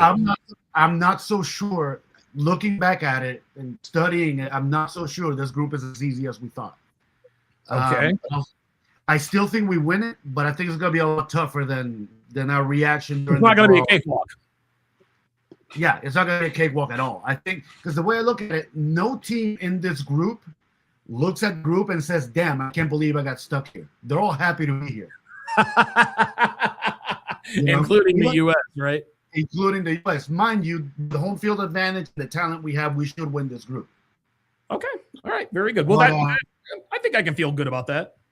and that'll be reflected here in the in what I do right here. Let me just do this part real quick. Am I sharing the right one now? It says World Cup 2026 Group and Bracket Simulator. Oh, there you go, right there. Okay, here. I did this earlier, and it wouldn't have taken too much time. I'll just run through this really quickly, if you don't mind, till we get to the bracket. These are the 4 European teams that still need to qualify. Here we have to pick Italy. Here it'll probably be Poland. Here we have to pick Turkey. That'll go into the U.S. team. And here it's not Denmark. You just have to go with the favorites in this case. Okay, got it. Okay, fair enough. Mind you, I really do hope the Irish end up qualifying out of this group. I think they're America's, I think it's kind of the world's darling team every year or every 4 years. The world kind of roots for Ireland to get into the playoffs, to get into the World Cup. Really do. They really, really do, especially since the French robbed them 3 World Cups ago. Then we have the other intercontinental playoffs. I think the Congo takes this bracket, and I do think Iraq take this bracket here. So let's, on the groups here, like I said, I'll just rank them 1 through 4, and I'll show you. I'll touch a couple of key points as I go. Okay. Group A, I think Mexico should. That's a big should win it. I actually think South Africa come in second, with Denmark in third. South Korea, sorry to say, they'll be out. Here, I think Mexico doesn't win Group A. If Mexico doesn't win Group A, are you saying South Africa should win it? Yes. If it's not, so it's going to be Mexico or South Africa. Okay, gotcha. Okay. Well, it could be Denmark. This is also a very even group. Oh wow. Okay. Very good. So if South Korea, so the only surprise winner would be South Korea. No, not even. That's the thing. This is a very even group. Okay. There's a couple of other groups like that in the World Cup, but this is probably the most even group of this. And I'm going to Mexico because of home field advantage. Having said that, and I'll say this very quickly, if Mexico comes out the first half against South Africa and they don't perform, and the crowd in Mexico turns on them, which they will do, careful, because Mexico could just implode. And by the way, that is the very first game of the World Cup.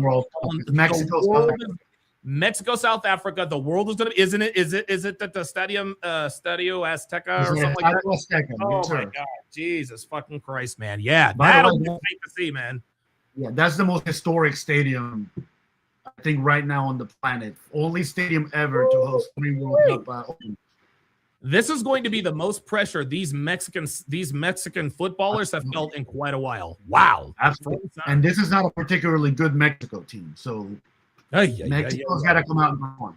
All right, Group B. I'll pick Switzerland 1, Italy 2, Canada 3, Qatar 4. Okay. Here we'll go pretty chalky. We'll go Brazil 1, Morocco 2, Scotland 3. Haiti, you're out. Here, obviously, I'm going to have the U.S. in first, Paraguay in second, Turkey in third, Australia in fourth. Though, again, very even group, honestly, right? Okay, gotcha. Group E, to me, this is one of the tougher ones, but I'll go Germany 1, Ecuador 2, Ivory Coast 3, Carousel. You just happen to be there. Okay. This is one of my dark horses and one of my upset picks for here, but I'll go Japan winning this group. Wow. In third. Okay. Wow. All right. Group G, Belgium win this group. They have much bigger problems than not winning.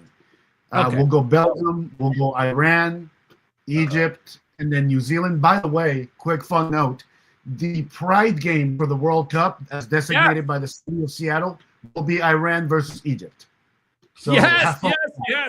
This is going to be awesome. And by the way, both Iran and Egypt have come out and spoken against the Pride game. They're like, we are not participating. So it'll be very. By the way, that's not an official. That's not an official FIFA thing. That's just the city of Seattle being the city of Seattle. Being Seattle. Yep.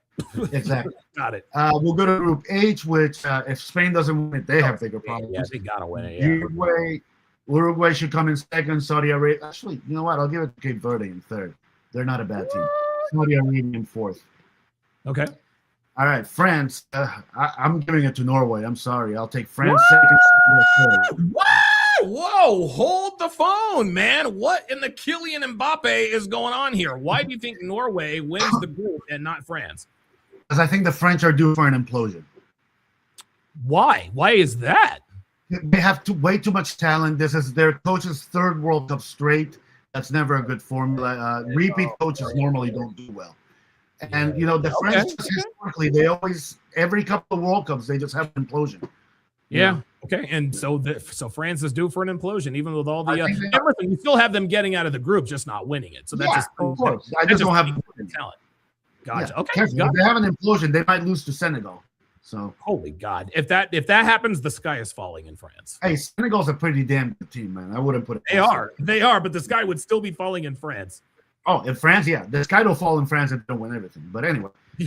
Group A, we have to give it to Argentina. We'll put Austria and Algeria, and then here I'll give it to Portugal, Colombia in second. I'm gonna put Uzbekistan at third and the Congo at fourth.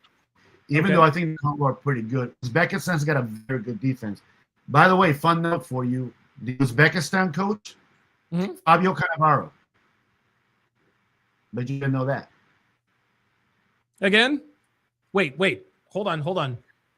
Okay, do me the rewind 10 seconds. What were you saying? I said the coach for Uzbekistan is Fabio Cannavaro. I've heard that name before. The Italian World Cup. Was he one of the candidates we were looking at? For it was Mauricio Pochettino and then two other candidates. No. Oh, Fabio Cannavaro won the World Cup with Italy in 2006. He was the captain. Oh my God, dude! That was the Luca Toni team. That was the Alessandro Del Piero team. Got it. Okay. Wow. Holy shit. Okay. They have a very strong defense down there in Uzbekistan. Here we'll give it to England. We'll go Croatia and Ghana. Okay. So let's move on. Now we got to pick 8 teams, because 8 of the third place teams do qualify. I'll do this right. Denmark, Senegal. We'll do Poland, Canada. We'll do Turkey, Cape Verde, and Scotland. Okay. All right. So finally, we're here at the bracket. Okay. All right. We'll start Germany and Scotland. We give it to Germany. They have to. Norway will be Poland. Italy should go. Nah, I'm sorry. Italy's not that good. I'll give it to South Africa. What?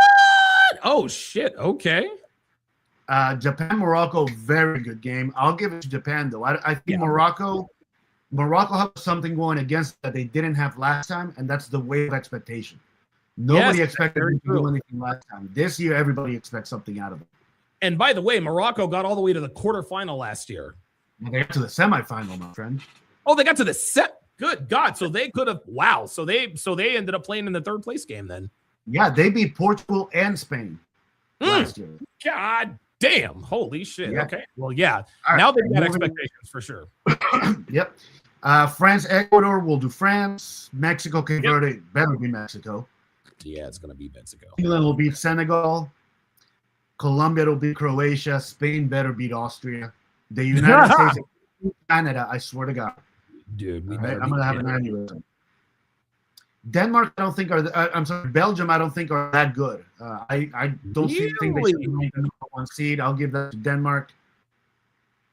This would be, for me, the game of this round. Argentina, Uruguay would be fantastic. But I'll give it to Argentina for now. But it'll be close. It will. But those are two teams that know each other extremely well. Okay. All right. Almost like a divisional game, right? Almost, yeah. Much. Yeah. Paraguay, Iran will give it to Paraguay. Switzerland, Ivory Coast will give it to Switzerland. Portugal, Turkey will give it to Portugal. Okay. All right. So now we get to the fun stuff. Here's the round of 16. This is where the games are really going to start meshing up, getting tough. I'm going to give this to Norway. Germany. Wow, Germany over Norway. No, Norway over Germany. I think Germany's another team Germany's another team that comes in with the weight of the world on them. They're always expected to be in the final. And I'm sorry, they're just not that talented this go around. They had a pretty bad World Cup last year. I don't think they're going to do that great this year. So you think they're going to crash out in the round of 16? I do, because I think Norway's a sneaky good team too. Okay. All right. I'll say the same for Japan. Japan, I think these two are my dark horses. It kills me that I think they're going to meet in the quarterfinals. Yeah, I know. Yeah. All right. So this is where we start getting the Brazil Francis. And I think Brazil break the curse here. I think they beat France. Yeah, sounds like they what? Sounds like they might. England should beat Mexico, right? They really should. Yep. Okay. Colombia and Spain, that'd be a great game, but I think Spain would take it. And I think right. the United States is capable of beating Denmark at home. We can do it. Absolutely. We can. Here we'll give that to Argentina, and here we'll give this to Portugal. Portugal. Okay. All right. So Norway, Japan. Look, I'll give it to the star power. Aaron Holland should be able to take care of the Japanese back line. But you wouldn't be surprised if Japan won this matchup, though. Not even a little bit. No. Oh, not even a little bit. There's no way we're beating. There's no way we're taking down. Yeah, I think, look, and I've said time and again that semifinals are buzz, but honestly, if we go out in the quarters to a hard-fought game against Spain, ain't nobody going to blame us for that. I'm good with that. That's a hell of a run. We'll give it to Spain. Yep. I'm all right with that. Brazil, England, and Argentina, Portugal. Oh my God. Give that to Brazil over England. Brazil, Argentina, Portugal. This game, this is the game FIFA wants to happen, right? They want Messi. They want Messi and Ronaldo to meet in their last World Cup. Oh my God, that's exactly what this is. Yep, that's exactly what this would be, and I think Portugal takes it. Portugal have a very, very strong team this year, and Argentina is not as strong as they were last. Okay. Okay, so we make it to the semifinals. Okay. 3 Europeans and 1 South American. Okay. I think this World Cup is tailor-made for a South American team. Oh my God. Are you taking Brazil to win it all? I'm taking Brazil to win it all. I'll take Spain to go to the final. I'll take Brazil, and I'll take Brazil to win the whole thing. Okay, so Brazil, and so you think Brazil is going to win? So you think Brazil's going to win the World Cup? Spain, Portugal, and Norway rounding out the top 4. Wow. Mind you, right now that's a hot take. I think most people expect Spain and Argentina to and France maybe to kind of go run away. Yeah, but I think the reason why you pick Brazil is because Brazil is playing much closer to home. Am I wrong? Like Brazil is experienced playing. Yeah, Brazil has played in South America. They've played in Mexico. They played in the United States a lot more often than European teams do. Yeah, and they play that Brazilian heat all the time. I remember just think back 8 months to the Club World Cup. All of the players from England, from Spain, from Italy, from all these European countries were complaining about the heat. And they were like, pretending that we're dying out there because of the heat. The South American players, they were fine. They were doing their thing. Yeah, and it's high elevation too. So yeah, you have some high elevation in Mexico. So, I think this World Cup, if not Brazil, I think Argentina will take it. Okay. Because I don't see a European team coming in here and doing the deed. No, I really don't. That's a very good point. If it were over in Europe, it would probably be a European team, but because it's here on the Western Hemisphere, I think, I agree with you. I think it's going to be a South American. It's only happened once that a European team has won in this hemisphere. And it's only happened once that a South American team has won in Europe. And Brazil won in Sweden back in the day. And Germany won in Brazil in 2014. But again, those were the exceptions to the very, very, very strong rule. It's not just winning the whole thing, it's overperforming. And I think level up, man. Look, level up, man says row. I think I can hear another goal. I'm gonna Alimana. Oh, okay. I don't know who that is. No, Alemana is German or Brazilian for German. Brazilian for German. Okay, very good. He says calling back, getting stomped out by Germany. Oh boy. All right. Well, look, if Brazil meets Germany in this World Cup, the next time Brazil plays Germany in the World Cup, that's going to be the ultimate revenge game. Okay, for Brazil. Oh, yes, because dude, they won the World Cup on their in their backyard, man. They can't have that. Yeah, I don't know how close attention you paid to that World Cup, but Brazil was supposed to win the whole tournament. Oh yes, that was I remember very clearly. They lost 7-1 to Germany at home. They got the semifinals. That was the Tim Howard World Cup. This is when the world found out about Tim Howard, the goalie. You know, Belgium fencing company and all that good stuff. And I will say, go ahead. One more point about the U.S. That's the one thing that worries me about the U.S. I've never seen an underdog make a run in any sport. It can be football, baseball, basketball, soccer, whatever.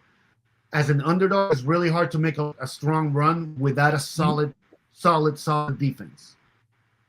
That's where an underdog run starts. Think of the Giants back in the day. Think of Morocco last. Yeah. Of course. Strong defense, and right now, that's what we're lacking. That's where we need the most work. So fair enough. We will see. Hopefully, your soccer takes are better than my football takes. Holy moly! Or my football takes. Those were pretty bad. So looks like the Bears. You'll get through someday. Yeah, it looks like the Bears are going for 2. You'll get through someday. And all right, so the Bears just converted a 2-point conversion. They are now down by 3 with 4 minutes and 18 seconds left to play. All right, guys. Well, I really have to pee, and I want to go downstairs and watch the rest of the game. This was absolutely an incredible podcast. We will be right back here next week for the next playoff preview. We'll see you guys next time. Later. Peace. Peace.